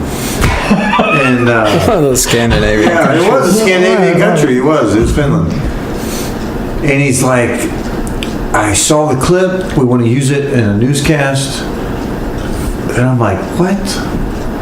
And I'm trying to get my tires changed. I'm at the Big O Tire in Camden. And I'm like, listen to this shit. Because like sometimes this happens to me. You know, I do news. I put out stuff like this. But I was like, I never had a guy from Iceland or whatever the fuck it was. Finland. It's so bad. I should know this story, right? But that's what's so crazy about this whole story is because he was just the first. And like, I hung up the phone with him. I told him $500. And I'm into this stuff, so I'm like, I'll Dropbox it to you, and I'll email you everything, you know. Send me the $500. So he did. I sent him the clip, and then at that point, I had it on Dropbox, and I had a PayPal account set up already or something, an invoice set up. So when people called me, I'm on my phone, speakerphoning with them, dropping them invoices. Once they would pay me, then I'd send them the clip. And somebody else from Europe called, like a little bit after he called. And I'm like, what? Because I was still in the tire place, you know. How many calls did you get? I got 2 calls at the tire, at David Tire. Yeah. And I'm like, this is crazy. And then like I'm looking online and it's just going up. You know, our news got like, we get 15,000 views, whatever. Yeah. And that was cool. And then you got a shitload of people stealing the footage and reposting it, probably. Well, this was probably this was seriously like 6 hours after I published it. Yeah. And shit don't go up like by the thousands at this time. You know? I mean, I had an account that did pretty good on some other stuff, but like this account, not this show, not what was going on. This is different. Yeah. Like I'm looking at my stats. And now there are remixes. I'm refreshing it. Well, I've seen this thing to dubstep. Like, yeah. Well, I'm refreshing it though, and it's like, 10,000. Yeah. Like this clip right now, they're talking shit on me. But like this is a good clip here. Like, see this guy here. This is a whole different video. This guy, I rode with this guy. He's from Catalina Island out in California. We went 160 something miles an hour, and I didn't film the actual time when the boat said that on the video, and so nobody believes we went that fast. Shit. I don't give a shit what people think, but the title of the video says how fast we went, you know? Yeah. There's a guy, a lot of haters on that one. But back to this, I started selling it, dude. I started selling it, so I'd be on the phone with whatever. So like fucking Rockefeller calls, you know, New York, ABC, all that shit. And I'm like sending them stuff. I'm like, I sent you the bill. Email me. Give me the cash, you know. And it was like $500. I'm like, okay. And then it was $1,000. And they're like, okay, I'll pay $1,000. Then it was like $2,000. And they're like, I don't know if we can do 2,000, you know. So they get back with me with the producer, and I'm like, well, look, you know, $1,800, and they'd be like, okay, $1,800. So then I'd go, and then it'd be like, fuck yeah, you know. So kids, if you get a viral video, it could be worth like about $2,000 to the right. Yeah. So no, this went on for like, this was hot for like a week. Yeah. I didn't sleep, dude. It was raining off like Brett's all broken bone.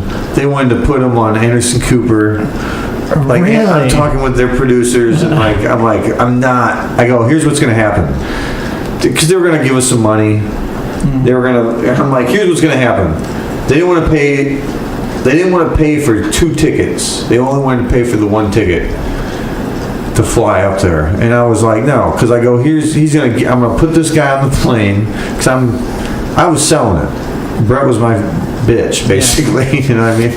I'm like, well, he was in the wreck. He was in the wreck. He was hurt. I was, like, you can't really take that away from him. No, he was hurt. I was selling the video, but then it became like, can we get him on set? And it's like, I think he was taking Percocet and all this stuff.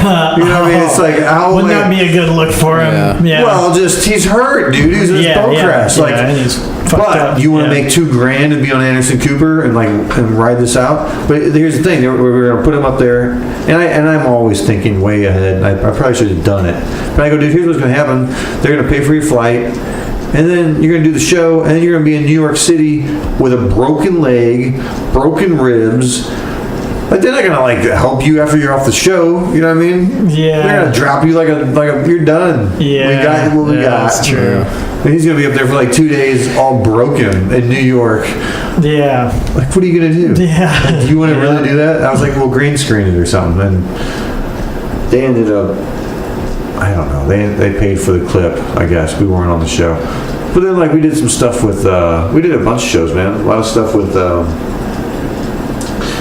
I saw, app. What's that app you can talk? I saw you had an interview. An app that you can talk? With video, Skype. I just did a bunch of Skype stuff. And the whole thing, I turned it into an educational piece. When you look at it, nobody's wearing a life jacket. It was a poker run. There is no speed limit on the lake. So obviously you can go as fast as you want. And I encourage safety, and I encourage going as fast as you feel like you safely can go, I'm all on that lake, man. That lake is fast. I hang out of helicopters when we do it, so it's people that drive around those fucking big ass cruisers and shit on that lake. You should pour me one. Am I staying here tonight? I don't know. Yeah, pour me Whatever. one. We Whatever can talk you want, forever. man. What are we doing? Who's editing this? I feel bad. That would be my job. I feel terrible. I think you should play something. I feel like I haven't said anything. Probably said way too much. Play anything. It's a podcast. It's audio, you know. Right. So. It'll make my brain think about like something to say. Right. Yeah. Well, that's why I was pulling shit up. Or should I quit talking? But on that lake is fucking insane with these like giant fucking boats that should not be on that lake. And I would actually encourage people to not drive that fast on fucking Lake of the Ozarks. Any other lake, there's a lot of lakes where you can drive really fast. I would be really careful on Lake of the Ozarks because it's fucking stupid. Here, go back to where you were at. Yeah, click on that. This one? Nope, down one. Yep. That's the one we were just looking at. Click on it. And then click on this. Oh, well, yeah, I was... And then click on videos. Oh, this is the most entertaining part of the podcast. Going through YouTube right now. Sort by. Where it's an entertaining radio. Yeah. Okay, so now you just went back in the history machine. This is where it all started, dude. Okay, I'm gonna try to find 8 years ago. I'm gonna try to find shit that I shot with you. I started this cable company. I shit you not. It was a little probably longer than 8 years ago. I had a Canon XL1. I don't know if anybody's into film or anything. Yeah. And I had a Mac computer, and I started a cable TV station with that and another gentleman, Scott Smith. Wait, did you still have the XL1 when you were doing Lake TV? Because I know you had the XL1 when we were with Ozark TV. Yeah, I started it with as soon as Ozark TV was over. Because I had it because when Lake TV came around, I had my HD camera at that point. See, I didn't though. And I thought you hadn't upgraded by then. I don't know. By the time I got my HD camera. No, you had the better camera for a while. Huh. Okay.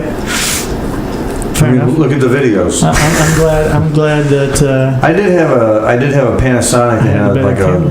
a $3,000 lens on it, which was badass. But let's go. This Osage River Tractor Show was pretty good. I'm serious. Osage River Tractor Show. Well, just tell us about it. You don't have to fucking... I mean, we're not going to be watching these videos on the podcast. That's the thing. So... Yeah, no, I mean, this is just some of the work I guess I've done. It's funny, like, none of this is HD, you know? Something that I shot with you guys. Oh, can we just have some background music? And you play some Powder Mill? Sure. Do like Trailer Trash or something. I don't... This is my favorite. Oh, you know what? This is my favorite. You did a show with me in Springfield. There was a show. Yeah, I think so. Crank this up. I know I was at the amphitheater at one point. This could be a good theme song. But, you guys need a theme song. Yeah. We don't have a theme song. Yeah, we have a theme song, but we say we don't have a theme song. I can't hear it, can I? Yeah, fuck it. Don't worry about it. Don't worry about it. It's fine. I don't have it hooked up. You're gonna make me want to listen to all I don't have the audio hooked up because I just haven't seen this video in so long, and it's like, oh my god. Yeah, so I had them open up. Okay, so like this show here, I do concerts. I used to do concerts. This is Ozark Amphitheater in Camdenton, Missouri. Are they still using that amphitheater? Yes, dude. Okay. It's very rare that they do, right? No, they kind of came back and they're just third-rate acts. So like this act here, this is my buddy's band, Powder Mill. But the lead act was Blues Traveler. You know what I mean? Nice. Yeah. This was a good show. So my buddy owned the theater. Right? I wanted to shoot that show, but you guys weren't gonna pay me for this. Right? Yeah. Yeah, because I was the only one there for free. I didn't get paid. Yeah. This is back. No, I get it. I still don't get paid. Yeah. I didn't have. So this is that Panasonic. I mean, anyway, if you could turn it up, you'd be like, "This is cool." Can't. Audio's not hooked up on that. But these guys went on to do a lot of good stuff, and they're on Outlaw Radio. Actually, they broke up, but they were on Outlaw Radio for a little bit, on satellite radio. But they wouldn't. Okay, so my buddy owned the theater, right? Badass Theater in Kansas, Missouri. He got Blues Traveler. He goes, and I was doing some commercial work for him at the time, video commercial work. And he goes, I got Blues Traveler, but we need an opening act. And I'm like, oh man, I got these buddies, my buddies. They're great, Powder Mill, you know. And then Blues Traveler's like, okay, let's see some video. We sent them the video. They come back and they go, would love for them to open up for us. They cannot play their harmonica. Really? And I'm going on a limb, and if they listen to this, and I can't think of the guy's name that runs Blues Traveler, fucking harmonica dude. Yeah. But John Popper. Yeah. John Popper did not want the competition of Powder Mill's harmonica playing to be on the same stage that night. Yeah, they're a good band. Well, the other thing though is, was it John Popper or was it like some fucking contract thing? Yeah, the Indian Skittle person or whatever. Yeah, because who the fuck knows? But Jesse and what's so funny is Jesse can't play with a shit. He'll tell you, man. That's Jesse there. He's a good buddy. That's his cousin. His cousin that plays the drums. They live down in Van Buren, Missouri. I don't know if you guys know where Van Buren is. I've heard of it. We're down in some hills down here. So his mom, his cousin that's playing the drums, his mom and dad own a hotel on the river, on the Current River, and they float people. Oh, nice. Like I'm talking some meth, dude, redhead Currents. or redneck meth people down in that part of the country, you know. The Current's fucking awesome. Look at this guy. This is Shipley, Shipley. He's been on stages with like he just went to go get his set of bones. Like he's gonna go put that guitar down and literally go pick up some bones. He's played with like Willie Nelson. He's played with like, look, I guarantee it. What's the next thing? He'll have bones or something weird. Like he's the utility guy. Yeah, he's a killer utility guy. I love how you just describe people floating on the Current as all on meth. No, but they are right here. I'll tell you. I've been on the Current, man. The Current's awesome. Well, this is where it's a fucking great river. Let's look at some of their Powder Mill, Meth Lab Blues. This you can't make this stuff up. Well, right, okay, yeah. I mean, we should pull it up on the phones. No. But I think it's funny, like. With all your equipment in here, I want to hear this music. Sean's ADD makes a really good, just a really good setup for foot and mouth conversations. I just roll with it. People, my whole life, they're like, "Does he not realize he's fucking a retard?" And I'm just like, I'll just keep acting like I'm a retard or something, you know? Like I just well, I don't right let it there. Roll off my back. I should have said retard. That's probably. Right, yeah, exactly. That's like. I get it. That was the most meta example you could have given. But you know, there's tests that probably say I could be on that spectrum of whatever. But these guys are good. I thought you did a show with me down here in Springfield, didn't you? I feel like I filmed them once, but I can't remember. I filmed so many fucking bands, man. Like, but not with me. A few. We've done a few. I thought you'd remember them. We've done a decent amount of bands, man, that I just fuck. There's a lot. That's what I'm saying. I thought you'd remember. Shit that we've shot. I thought you'd remember everything. You know, that's the thing. I don't remember everything. Even fights, I forget. But I forgot. I remember that time. Oh, we met fucking Tanya Harding. Do you remember that shit? God, yeah. Yeah, we met fucking Tanya Harding. Not that we just meet her. We like partied with her for like a couple days. Fucking crazy. I've met her a couple times after that, but yeah, I just met her that night because I didn't live down there at that time. You know, the guy we met that night though. Oh man. I wish you could look that up or something and get that guy's name. The fighter? The dude had the mustache from like the 80s. Yeah. And he gave me some shit. Who was it? Dude, remember we were looking him up on the... This was like the phones were just coming out with video. Brett told him to fuck with me. And this is like the guy, like his name is on the fucking We're watching videos fight of card. him. Like he's the guy that everybody's coming to. Yeah, he's we're watching. And I don't know shit about fighting, but he's a he's We're a legit, watching fight will fuck videos you of up, dude. him in the 80s versus like he's like in the USA pants versus the Chinese guy in the pants, and they're like holding the back of each other's heads, punching their heads. So like when they punch, they're pulling the guy's back of his head to where the front of the punch. They're like, I don't even know if that makes sense. And and he's like this, like literally, and like this is the guy that and he's fucking with Jeff. Yeah. We're like, look at this video, Jeff, and he's like, I don't remember, but I remember we all got pretty drunk, and Tanya Harding was pregnant and she couldn't drink. Oh yeah. I don't know if you remember that or not. I know. I didn't remember. I was just like, fucking Tanya Harding's here. What the hell? That's kind of weird enough. I don't. That's kind of a big thing. Well, everybody was we're just doing those events, you know. Yeah. I mean, like we're doing these events. That was awesome. We're doing these guys here, man. Because I didn't know she got into cage fighting. I had no idea. Oh, that's her thing. That was news to me that night. After she paid her boyfriend to bust the kneecap, she was all downhill, dude. She went to cage fighting. She did good. Yeah. I did. Yeah, I talked to her for a minute, but like, I was like, yeah, what's up? You know, whatever. It's fucking. See, this is them. This is these guys. This is where they live. This is what they do. They have sawmills. This is the part of the current river that has sawmills. They're from. It's a very sawmilly town, hard-working band kind of thing. This is a video on YouTube if you want to look it up. It's called Powder Mill Trailer Trash is the name of the song. Yeah, and there's a lot of sawing going on in a trailer. And we can't really hear it because my audio is not hooked up on my laptop right now. Yeah, Jeff, you got like the craziest living room. But I didn't. You have like a full set band going on. Yeah, I don't hook this shit up normally anyway because when we're doing the podcast, we don't want background noise, all that shit. That makes a lot of sense. Yeah. Anyway, what do you want me to? But not a bad video. 2 cents. I feel like I've talked and I haven't said anything. No, I'm glad I remembered that cage fight.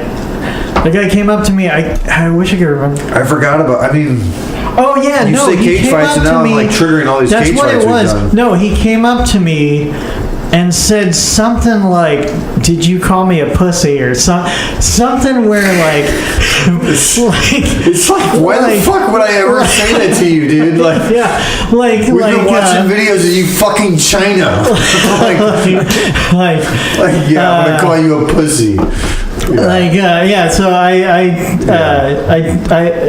he came up to me like as if someone told him I was talking shit on him, and I was like, no, dude, I'm just working the cameras. And then he starts laughing and he does that thing where a dude will grab your shoulder and be like, I'm just fucking with you, and you're like, yeah, that's really more awkward when you do that. Yeah, that's like, yeah, I called you a pussy.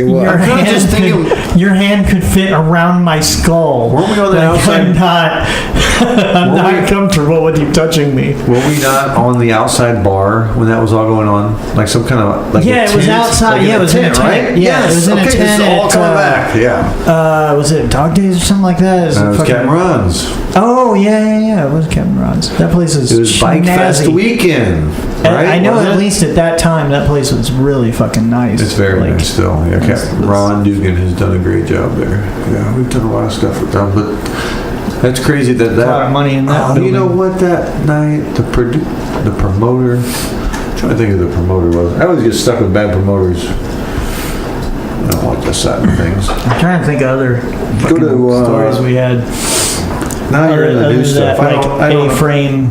I don't own the station anymore. There's that A-frame house. You're looking at stuff that I don't produce. Oh yeah, this is newer shit. If you want to go to Big Planet Media, we can talk about current things. Which would be good. We don't want to live in the past.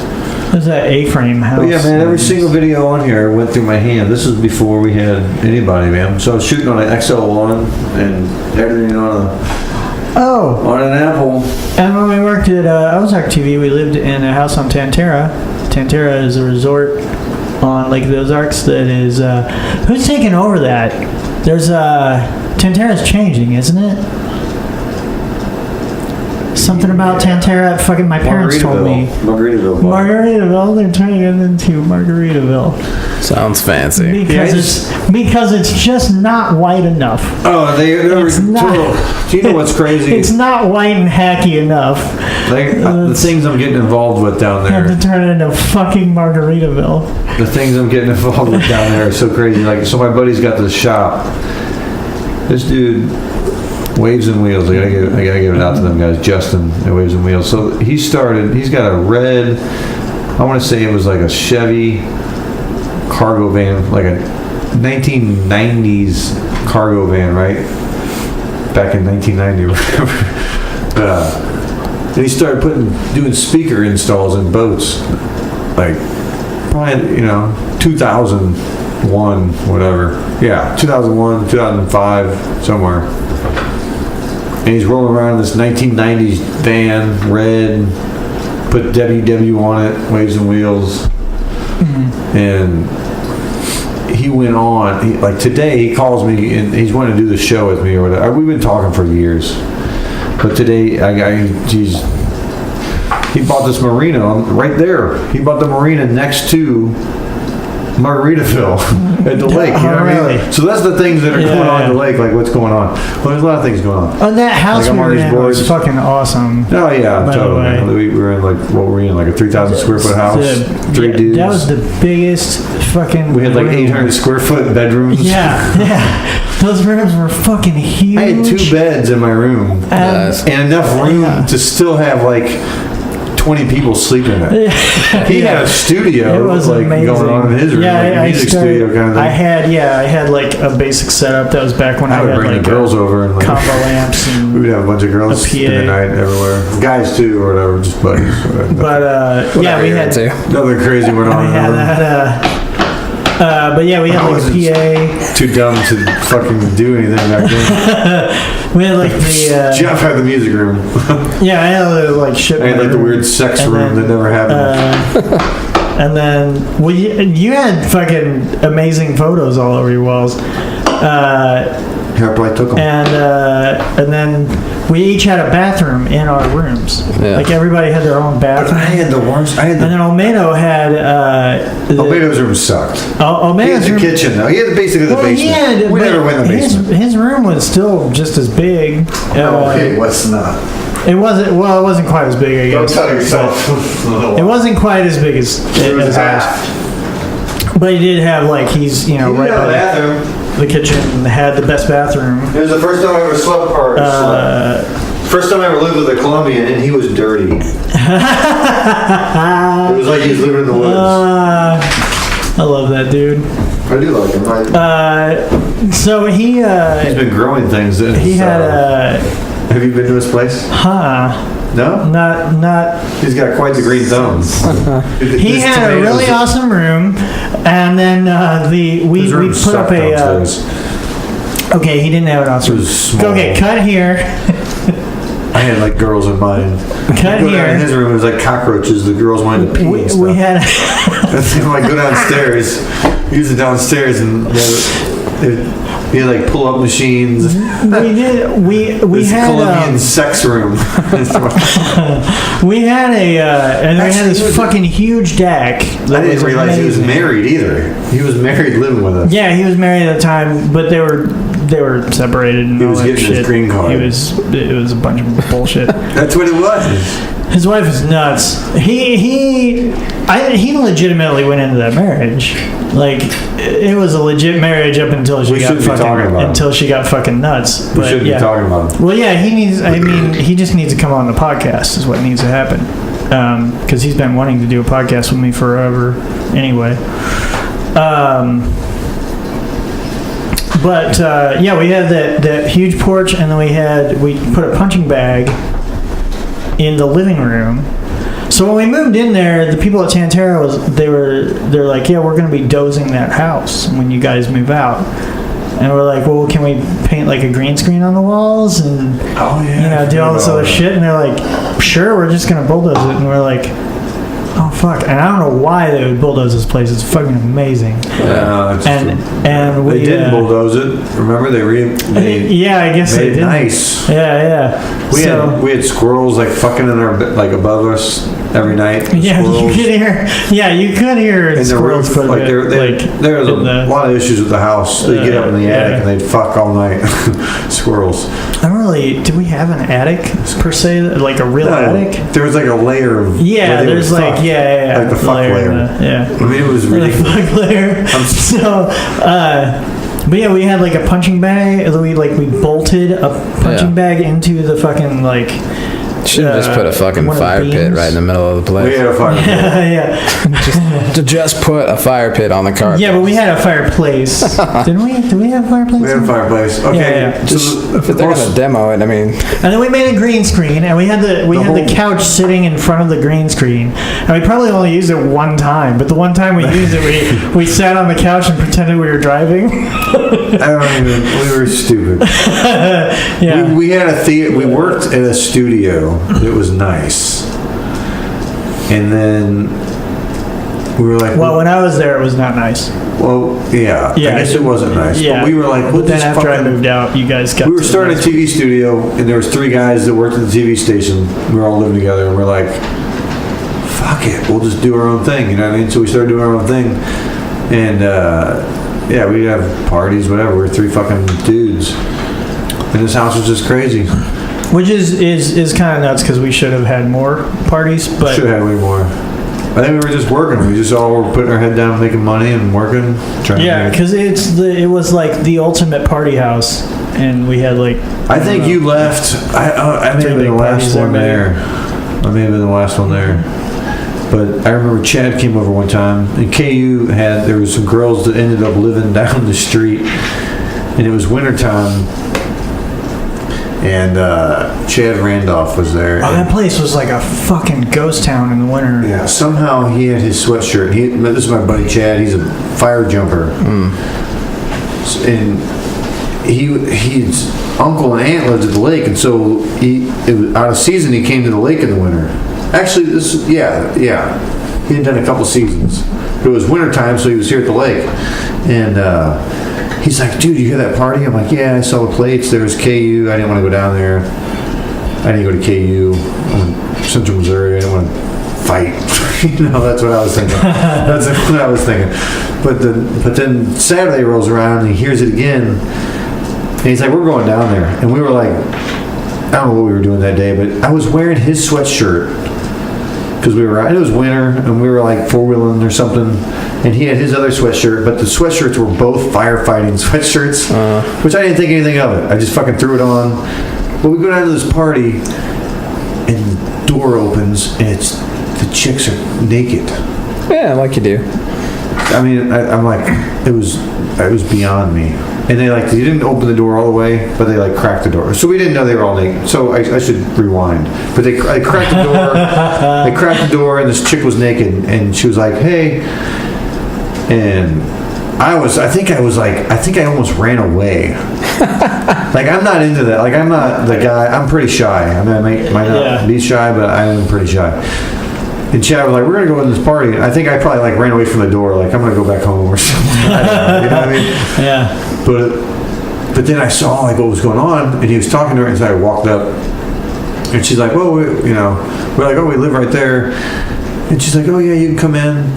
So we go in, and it was a sorority party. Oh, shit. Like a getaway. And there was I swear to God, 30 chicks.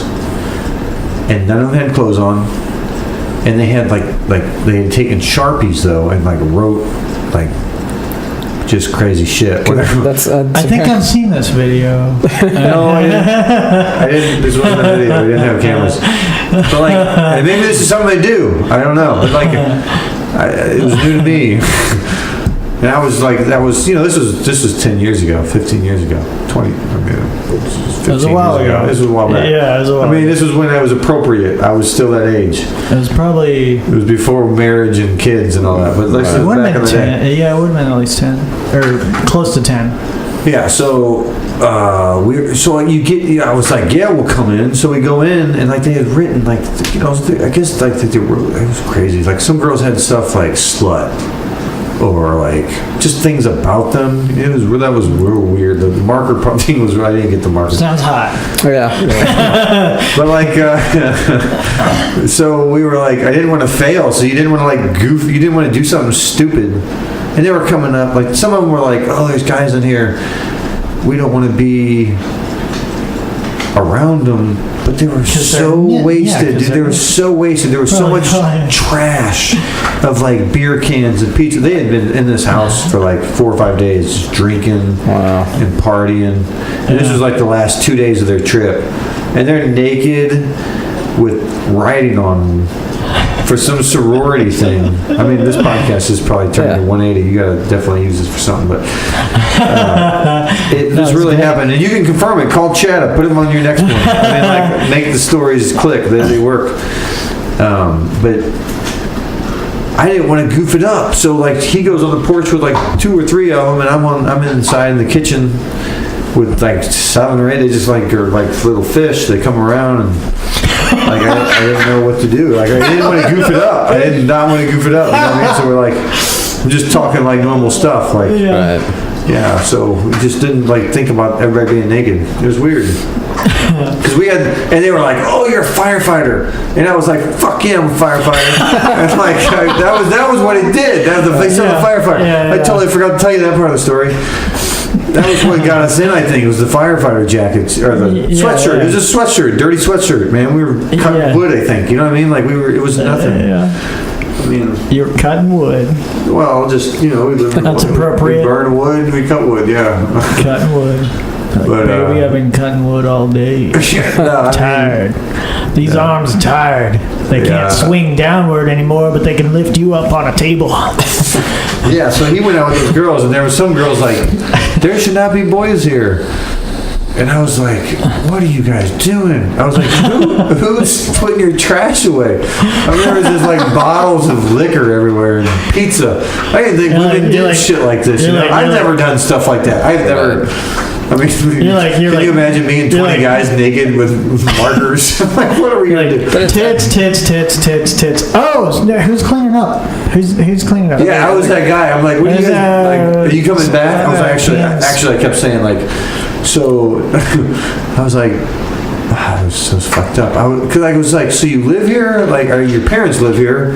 Because the chick, it was her house. You know what I mean? See, so she was going to come back. Like, this could happen reoccurring times. Like, this, I'm trying to get in, I didn't want to, like, go and just, try to make out with somebody before. I dream of those scenarios, and that's why they never happen. That's why they never happen. Never happen again. Unless I go to some, like... lesbian thing, but especially now, and dress up and like act like a lesbian and get in some queer club. But I think it shows. I'll never get in that situation again. I'll never be in a room full of 20 chicks naked again, ever. I never. Yeah. Never. Yeah, no. I don't think I'll ever be in that situation. Unless I pay for it, maybe. But like, we didn't pay for it. It was like our neighbor. That's how weird it was. It was like, hey, you got any sugar? Howdy, neighbor. We just heard the music. It was man, we should have knocked on more doors at Tantera. Olmedo and I. There were a few nights when Olmedo and I would like hear a party or whatever, and then we just wouldn't go. You think about dumb. it. Exactly. That's exactly. Like, and, you look back on it, you're like, why didn't I do that? The one thing we did do that was kind of fun was... AIDS, growing up in the 90s. Yeah. That probably scared you a lot. The one thing that we did do that was a lot of fun was in the winter... It's fucking dead at Tantera, like completely dead. And there were some days where we couldn't get out of the driveway because of that fucking driveway. What's that Jack Nicholson movie? And it was all... Jack Nicklaus.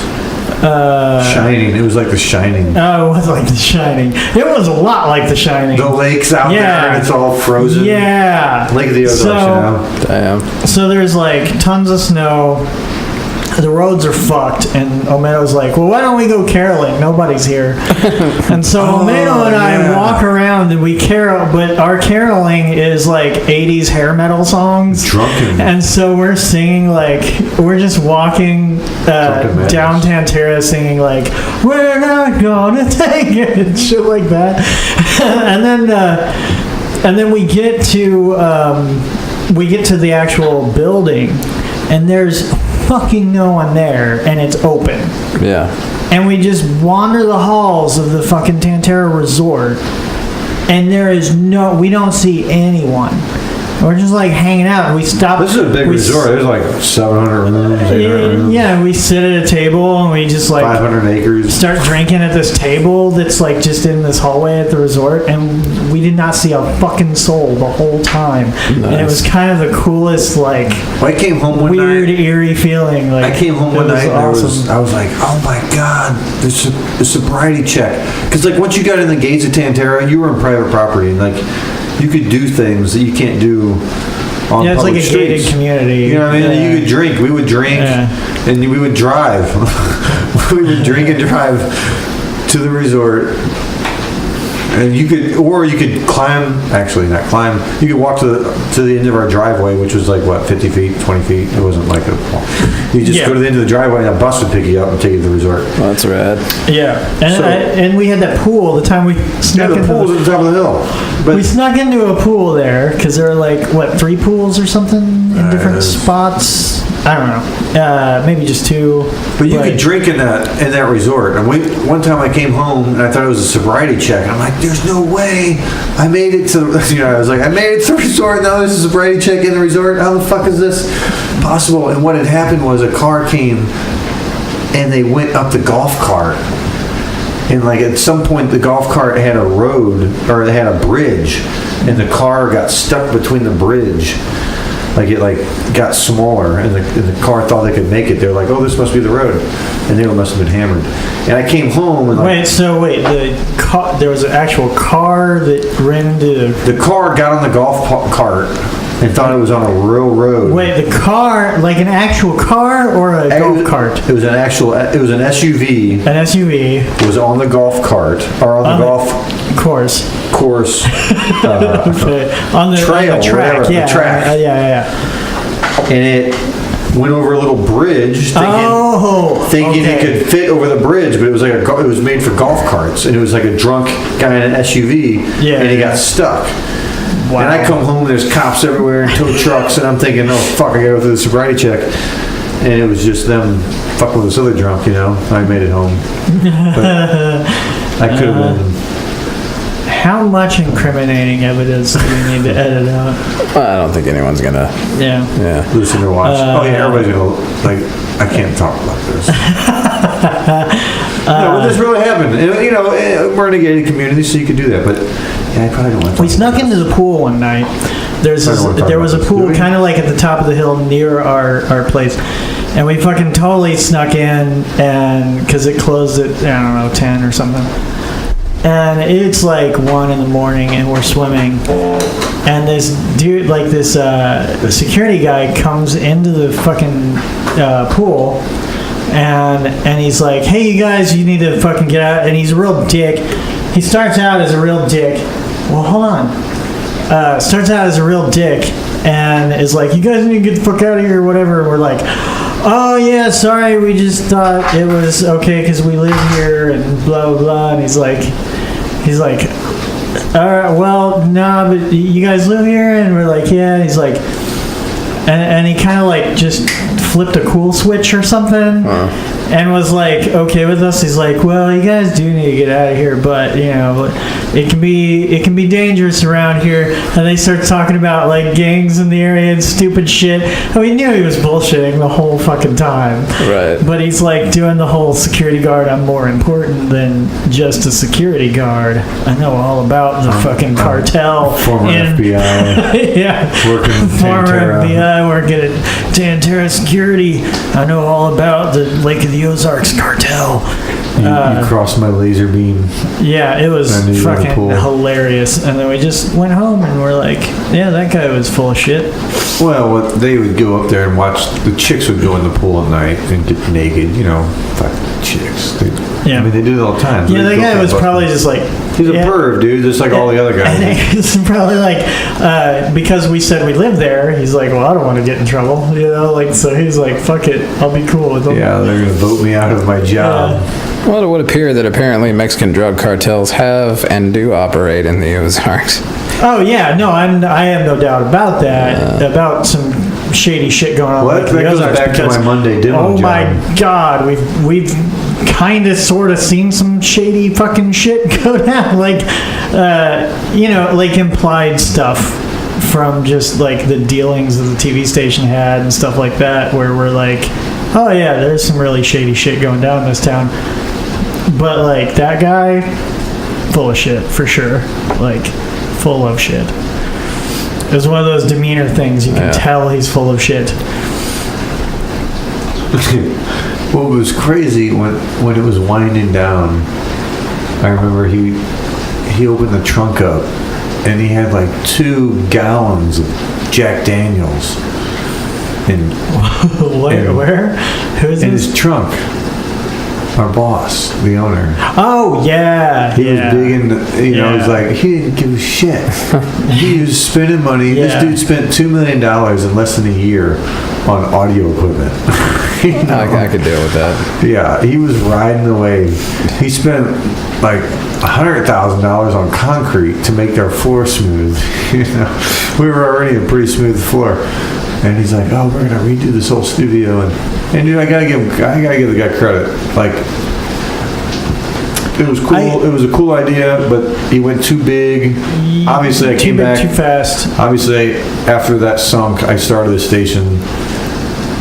Ran it for 8 years. Sold it, and it's still he was functional just because not. of the He things was I just. did, you He know? was not ahead of quality control. He was more about like talking Drinking Jack it up. Daniels out of his trunk. Like he wanted, yeah. I did a couple trips with him. He wanted to just schmooze. He wanted to be a sales guy. There's a reason he called Aflac. Like he was a sales said, guy. "Everybody buy this shit. I'm closing this bitch down," and I didn't get the hint. Yeah, Did you buy it? Did you buy the Aflac? Or you got fired? You I know the was, way yeah, I don't fucking know anything about that. But he. This guy was scamming the scams. But he dropped $2 million, man. He comes in his town. He's like, "I'm gonna bring TV." They're like, "We had TV, which in possibly 1960. could have been done. It would have been hard as fuck Dude, with all those Lee hills Mays- and the water, like all that shit. It had been Travel done. from spot to spot. It had been done. It has been done. I did it after he did it. I did it and succeeded. It's still running. Yeah. What I built. No, that's what I'm infrastructure, saying. But it's you still did there. it with a fraction of the money. Oh, You yeah. did it with Yeah. a fraction of the cost. He bought that studio that he bought was on the fucking main drag of Lake of the Ozarks. So location for one drove the They spent price $1 up of million that place. on it. Yeah. Insane amounts. Yeah, they spent $1 million on that fucking building. And it sold for $300,000. And you're in broadcast. Why do you need a fucking building on the highway? 2 years later, it sold for $300,000. Shit. Yeah, like why would you need that building? After like, he put go money off into to the Yeah, fucking fuck that. where there's cheaper real estate and build something even bigger for less money. You know, whatever. You could build towers and shit. You know, you could have spent that money in a bunch of different ways. Feel like in Thailand with a bunch of girls. And but yeah, you could spend that money tons of different ways, and you just seem to like funnel it into the most shallow, like just image based shit. And it's like Pencils. you're already a TV station. Yeah. I had pencils. I still had pencils. Like, you know how people there'll be like image. Buttons. You could wear a button. There'll be like the superficial image of a business, and then there will be the actual like product. Okay, well the product is image. Yeah. If you're fucking that up, like that's pretty bad. Like if the product is image already, and you want to you want to just sell image, that's not really a good way to go. Should have just bought your We own had station. no quality control over I mean, fucking You anything. could have just paid to have a solid gold penis put up in front. Our Well, you know what? writers, yeah, right. You know what's really crazy? And Our this goes- writers were Writers, it's such a great. joke. Yeah, It was like- writers is a very loose term. This dude was They're like, like salespeople. I'm gonna I feel like he like looked at a magazine or something and said, "This is what a TV studio should look like, and this is what we're gonna like." And he was hiring people with no background in the subjects and like putting them in play. It was, and I was. They put me as like a creative director, and I have a degree. I have a couple degrees, and I worked at a couple stations, and like it was a disaster. But like, I mean, I was riding it, you know. But at the same time, it was like I knew that you can't keep losing money and not. You just can't keep losing money on it. Right. And as soon as it collapsed, man, I went out on a limb with another guy, and we started another TV station, and it went on. I ran it for 8 years, and I just sold it 2 years ago, and it's still running.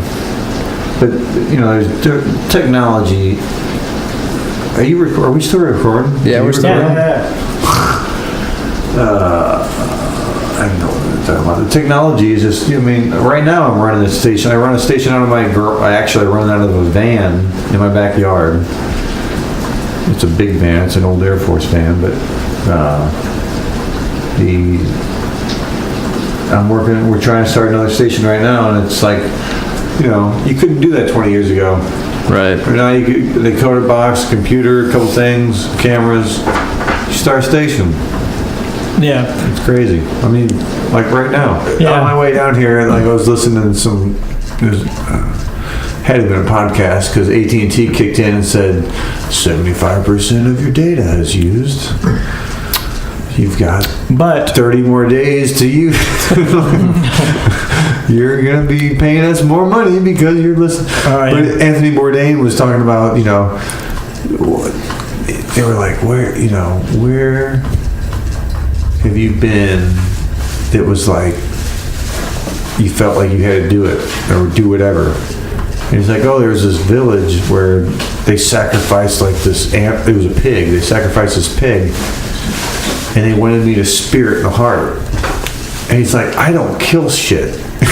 You know? Wow. He's like, I don't. But he goes, I'm in their village. Do I desecrate what their thing is? Like, they're honoring me with their pig. Like, they don't eat pigs. They eat like plants and stuff. You know what I mean? Like, which you should eat plants. The more and more. What? I'm gonna take over your microphone right now and talk about the pork. Oh, god damn it. I'm gonna talk about the pork and first though, what is that? What Anthony Bourdain's podcast, or he was on a podcast? Oh, what was I talking about? Where he was spearing a pig? Yes. He said the second time he just did it. Yeah. But the first time his cameramen were puking. I guess it was early in his profession. Back to that. It was early in his profession. But what was he on a podcast telling that story, or on something, I'm not making it up. No, it was somebody's interviewing him. He was talking about it. That guy's fucking amazing. Yeah, they were talking about how he. Yeah, it's just luck, I don't know how that shit works. Yeah, like what would you do in that same situation? What? Like they want you to spear the pig. I would have no problem. Yeah. No problem. No. At that point, I'd have the makeup on. I'd be stomping with the women and the men.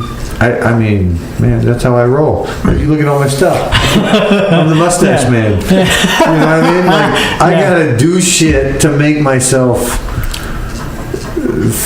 not go insane. Like, I mean, I'd cut that fucking heart out. I had, right? You would be fucking excited to do that. But here's the next step to that. Here's the next step. I don't know how I would, I'm sure I would do it. I'm not sure how I would feel about it. And I need some more wine. Is there more wine? I'd probably have to know more about, Yeah. Here's the thing. He said you should never have an empty glass. Oh, That's true. That's the thing. That's why I wanted more when you guys are like, he still has. You pour yourself a lot more because that's has like. He's the only guy with wine in his glass. I think the beer was only $7, so you have at least $3 in that bottle. Well, I'm gonna throw a 20 on the table, and we're gonna get 2 more bottles. That's true. Yeah, we can't now, but whatever. Cheers. Skull. Guys, I'm so sorry I can't remember stuff. That's fine, man. No, but actually, if that helps you, like... No, Anthony Bourdain said, and this is cool, this is great, he's a travel guy, I don't know why we're getting back on this topic, but because I'm talking about it. Well, I was just asking you what you would do in that situation and how it related to what we were talking about. Yeah, I could do that. You know what? I say that, and I've never killed it. I killed a couple squirrels. I've gone deer hunting. I've shot so many deers with my camera, my photo camera. I've shot so much. I mean, you could just look it up, like I say. I don't. Oh man. I'm blessed, dude. Storm's really still blessed. rolling through. The storm is supposed to still go till about 4. As a kid, Fuck. All the big shit passed us over. It looks like. I mean, I've been in speech classes. What do you want me to tell you? I'm the fuck off kid, right? Like I'm the guy that Yeah. People in their society thought this guy is not gonna make it. Our family wasn't gonna make it. You know what I mean? Like it just. It's crazy. I wish my brothers did more. I mean, I don't know how real you want to get on this, but like... You've got a lot of drive, though. Like, you've got tons of drive, more ambition than most people I know, for sure. I just have a shit ton of ideas with no outlet for them because I'm socially awkward. Yeah. Well, yeah, so I think I am too, man. I go to this thing. Look at me. That's true. But socially awkward. I'm mostly. Yeah, dude. Let's talk about it. I'm still on the story here. I'm sorry it took 2 hours to tell you. You should come shoot VisionCon with us if you want to do a charity event. But Shawn dives into that though. Like you fucking go head first into whatever. Dude, like Shawn, if you're socially awkward, it's for like 5 seconds. And then you you break through that barrier. I have to get drunk in order to function in a lot of scenarios. No, I don't. I'm a chronic alcoholic. I just run. Like where confidence is concerned, you're pretty badass in that. See, I feel like I'm super shy. Weird. I think you are to a point, but I think people start talking about something you're interested in, and like you have such a diverse. Is that because I listen to NPR all the time? You love just absorbing shit. Like you love information to the point I do a lot of information. Like if somebody's into something and they start talking to you about that, you're in. That is your fucking barrier to break. If somebody just if it was just like somebody coming up to you like that was like, oh, what's up, man? And didn't have like anything to talk about, I'm sure you'd be awkward as fuck. Like if it's just like somebody partying, whatever, works regular 9 to 5. Not that anything's wrong with that, but like works regular 9 to 5, doesn't have a story to tell other than like some other party that he went to or whatever. Like train jumpers and like stuff like that. Fucking see, that's the thing. You can't even like come up with an example because you talk to people with interesting stories constantly. Like that's what I'm talking about. Like train jumper came to your mind because that is still in your territory. No, because that's what I'm saying. Like it was like today, I did the Buddy Pack program, right? And but yeah, what I'm saying is like a normal dude at some redneck bar that doesn't have anything to say. Everybody has a story. Man. That is awkward. Everybody does have a story, but not everybody talks about it. Not everybody's going to talk about it. I'm the guy that I wonder. I feel like I'm as shallow as I could be a lot of times, putting shit out on the internet. I don't want people to think like, look at me, look at me, look at me, you know. I just think I get in these situations where it's like, you got to see this. Like, you got to like stop and you got to realize what's like, this is fucking going on right now. It's going on all the time. All the time. Like, I was about ready to go out to Wyoming. I mean, Yellowstone, they keep talking about it getting ready to blow up. And, what is with that? Like they're speculating by 2030. Yeah, so, I mean, just... Weren't they trying to do something to, like, relieve... My wife thinks I'm crazy. I mean, this show's about me, guys. Right? Cut a hole? Yeah. Don't do this bullshit. What are you talking about, a hole? They wanted to... NASA wanted to drill a fucking hole. Drill a hole. You were telling me about this. Yeah. Talk about it. Like, this is great. NASA wanted to fucking drill a hole in, like, into the caldera to, like, relieve pressure. But the NASA? Yeah. Space. Yeah. The guys that, like, quit. NASA doesn't do all space kinds of anymore. NASA's like, we're going to quit doing space. We're going to let Elon do it. That's pretty much it. Hey. Well, it's that same government machine that's like, hey, Guys. what's beneficial, and like nobody really knows that. Hey, outer space, fucking tremendously beneficial to the human race. Duct tape. And yet they go, okay, well you write up a whatever the fuck it's called, like a request to get funding for, whatever. And whatever NASA's going to write to the government to request to get funding for cannot involve space anymore, evidently. Why not? Because they won't get funded. But the shit that does get funded is like, hey, let's drill a hole in Yellowstone so that we don't all die. Right. That's a good funding of a NASA right there. Maybe if they said something like, we're gonna save penguins by sending them all into space. Here's what I want to say. You guys, we're gonna populate But Mars we with still penguins. need space. We still need space. You guys, because it's what's that Kevin Bacon thing? Like 7 steps to. Like 7, everybody knows Kevin Bacon or something. 7. We're all related or something. Everybody knows Kevin Bacon. Isn't it like we're all related? 7 steps. Everybody knows KevinBacon.com. This is 7 degrees of Kevin Bacon. 7 degrees of it. But doesn't that like pertain to everything, right? Like 6 degrees. So there was a website that started before. Wait a minute. Before MySpace and Facebook, I'm forgetting there was 6degrees.com, which was 6 degrees. I forgot it already. And everybody is connected by at least 6 degrees or less. We're connected. Why would I think of that? So everybody knows everybody else by 6 degrees or less.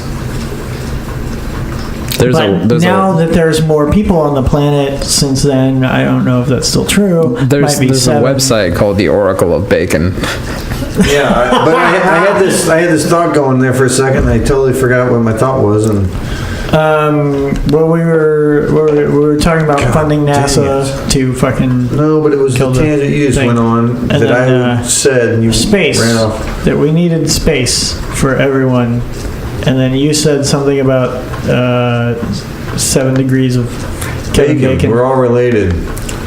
Yeah. In one way or another, we're like, there's... Can you replay that? You don't have my thought process on there, do you? I do. Is that on that Mac right there? That shiny Mac got my brain on it? Yes, it does. It has the collection of your brain's work. No, I don't even... God, back to that mustache. So the CADV wanted me to shoot these videos of these women, and so we did.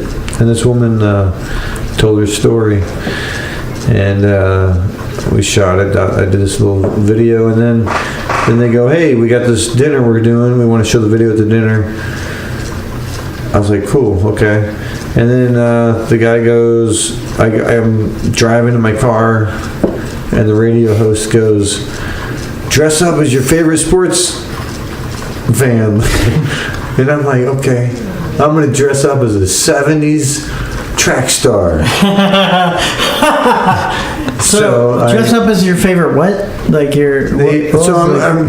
This is like on a Tuesday, the dinner. It's a brunch. Tuesday on a brunch. So it's a Monday. It could have been a power wash one day. I don't know, man. I've been doing all these random things. Anyway, so like I heard it on the radio. I was driving in my car. I heard it on the radio that Mike.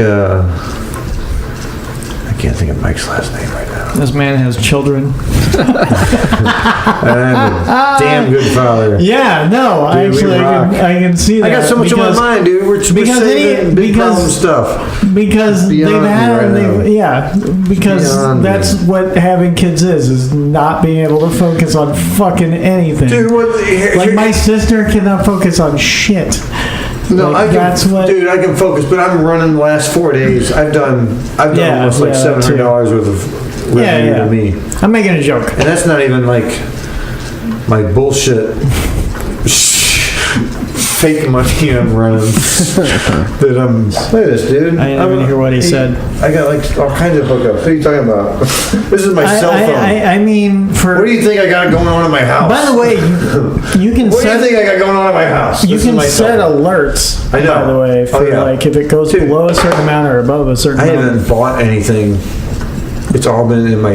It was what I thought was really happening 7 days ago is what's happening today. That shit, if it maintains the relative growth that it's had over the last year. Yeah, an algorithm. I know, it's a computer. It's like having 20 401ks. Like, dude, it's fucking insane. Elon Musk is warning people amounts about of this money. stuff. About cryptocurrency? No, about AI. About AI, which is not cryptocurrency, really. But cryptocurrency is not going away.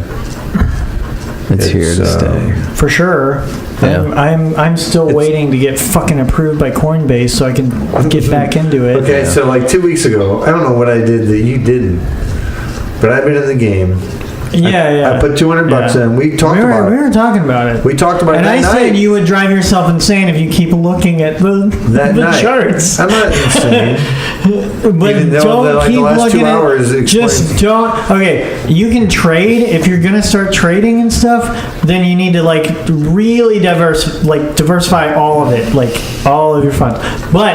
if you're not going to start trading, don't keep looking at it because it's going to drive you fucking nuts. But if I listened to you and diversified, I would not make the money I just made on Bitcoin. Which, if you made, if you put money in Bitcoin, nobody is making. There's no stock. You definitely want to leave money in Bitcoin for a long time. There's no stock right now in the world. No stock in the world that is doing better than Bitcoin right now. Right, but Bitcoin is not a stock. It's a currency. It's a currency. I don't know. Yeah, exactly. It's like a Fugazi. I don't know. It's who's got the pot that the money's going into? But where am I going with this? The mustache. So I had to be, I just rode these waves. People like social, just looking. People judge you. You know what I mean? So I ride that out though, because I'm able to do that with my job. Sometimes I can go into places looking differently, and it works. But this mustache guy, I was in theater in college. I was on scholarship for a little bit, so I took these theater classes. So I know how to make like mustaches, and that's the goal. If you go over, you can see me with the medals. I got medals on. See me with the medals? So I'm going as a 70s Olympic track star is what even though you're not supposed to see the basketball. My mom took all my medals and framed them, and I busted the frame open to make this costume work. So... I actually went to my mom's... What's this character? I went to my mom's house, and she gave me the shorts I'm wearing and the socks. And dude, if you look at my Facebook, it actually shows I took pictures of the socks. I had tube socks on with the stripes on. Stripes, yeah. Nice. Oh, dude. Yeah. I took a duct tape roll and I made the circles from my shirt. I made my own Olympic shirt. I made the circles. And I wrote 1976. I don't even know if there was Olympics in 1976, but that's what I wrote on my shirt. You know what I mean? Yeah. My stepdad is like. He he didn't sign up for this shit. You know what I mean? Like, he's just my stepdad. And my mom's crazy, and she's like, wear these shorts. And I'm like, okay. Because I come in with my wife's shorts on, which was fucking weird. Because like, I don't have running shorts like that. I have bicycle shorts. Yeah. And I didn't want to wear my bicycle shorts because like it shows my cock like really tight. And it's all weird. It's a bicycle shorts. I don't know why they don't make better bicycle shorts. But I have them, and they do help. They got padding in them when you ride bike. So this character, so I go to this place, and look at me. I'm a wreck. I got like kind of facial hair. Honestly, I'd love to be clean shaved. My wife likes facial hair, so I do it. It's a mess. Anyway, the mustache even looks red, and it's, So I show up in this parking lot. You gotta do a lot. I didn't know this. I show up in this parking lot. I'm dressed up like this guy. It's for the Citizens Against Domestic Violence. It's a fundraiser. This is from This is a brunch for them. I made the video, 20 minutes. I got the biggest part of the whole thing. Yeah. But yeah, there's an MC. He talks 2 minutes and then gets off. My video is 20 minutes long. It's during the dinner. It's the biggest thing at the thing. And I'm supposed to be there. It's like this big thing. It's not about me at all. It's not about me. You're the best example of if you're enjoying yourself too much. It's not that it's anything impure. That whole idea that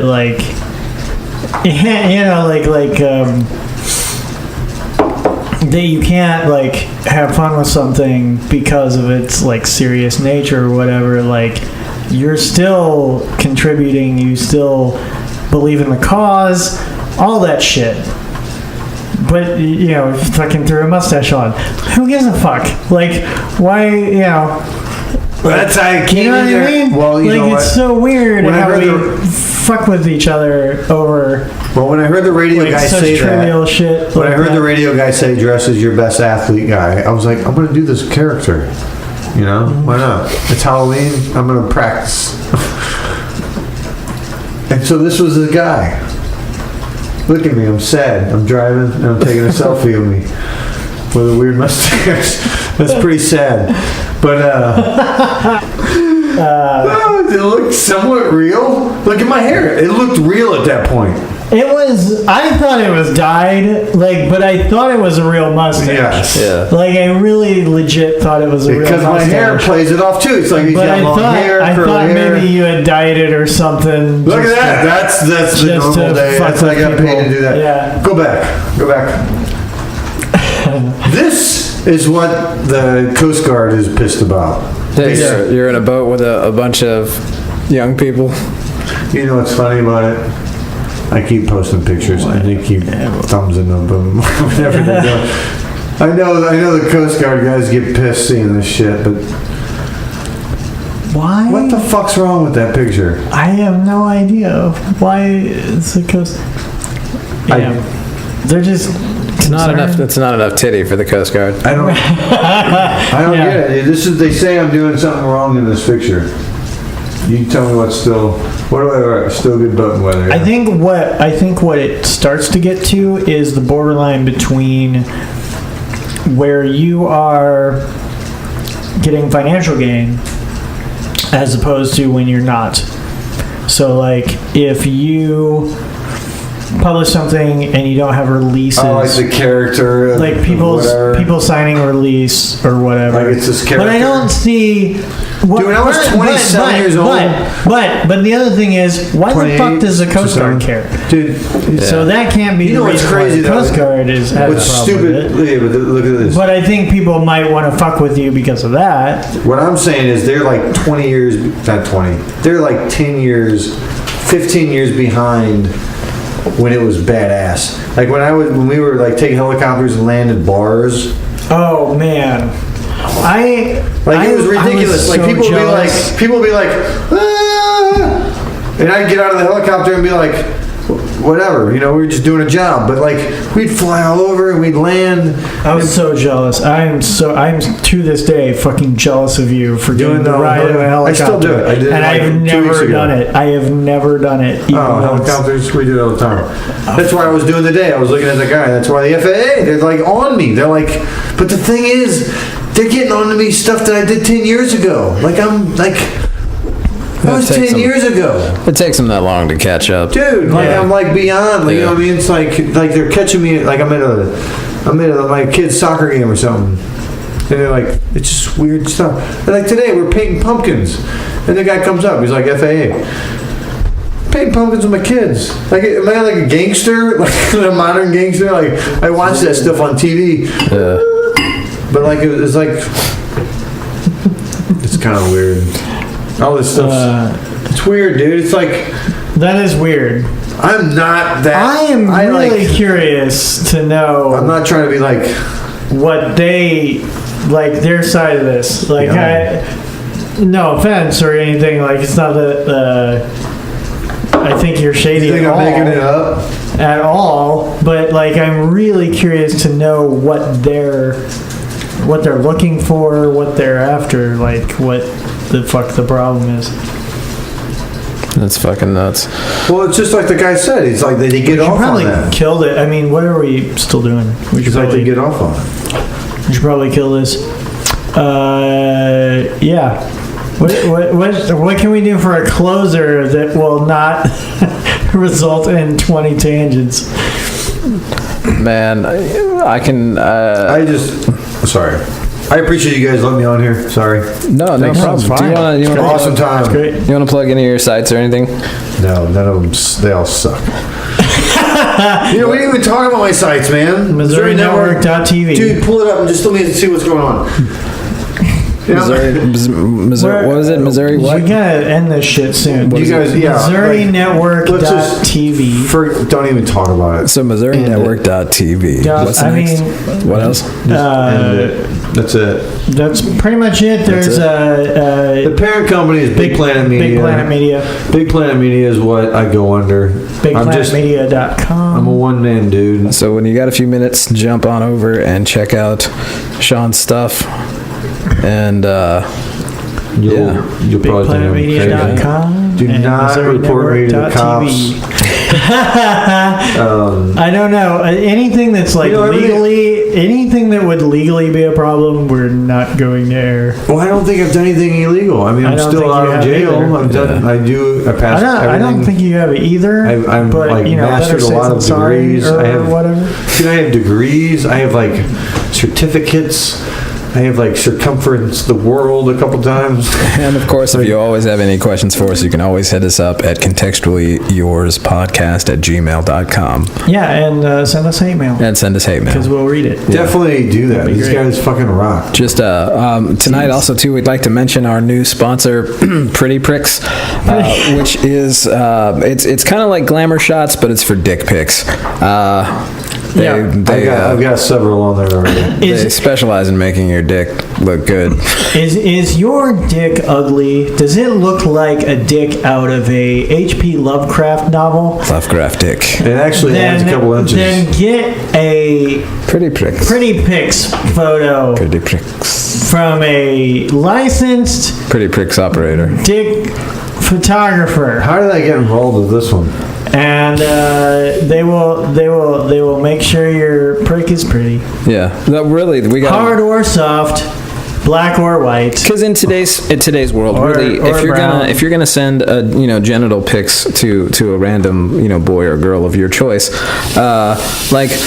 why would you send just a regular old boring dick pic? Just the poor lighting, the absolute horrid flaccid nature of what you're attempting to send. I mean, And you're drunk the too. reason that I would use Pretty Pricks is to really go the extra mile in the dick pic that you're going to send. Yeah. I mean, they really spruce up the cock. They add extra width. Have you ever heard the term flowing locks to describe describe a your woman's penis. hair. You haven't heard it Oh, did to you go describe back- your pubic hair. Did Right. you go back to But my I videos? guarantee you get a picture from Pretty Pics, you will have flowing locks It's in pretty your pretty. pubic Jeff, hair. get off my fucking Facebook page. Yeah. But why? What?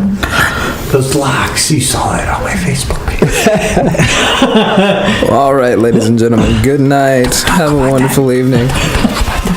Are you gonna say good night to the people? You fucking savage. Say goodnight. Who's the savage? I'll say goodnight. Hey, you guys are great. This is awesome, you guys. Let me talk to you guys. Come back on the show. I need to use that flowing locks. Fuck it. Good night.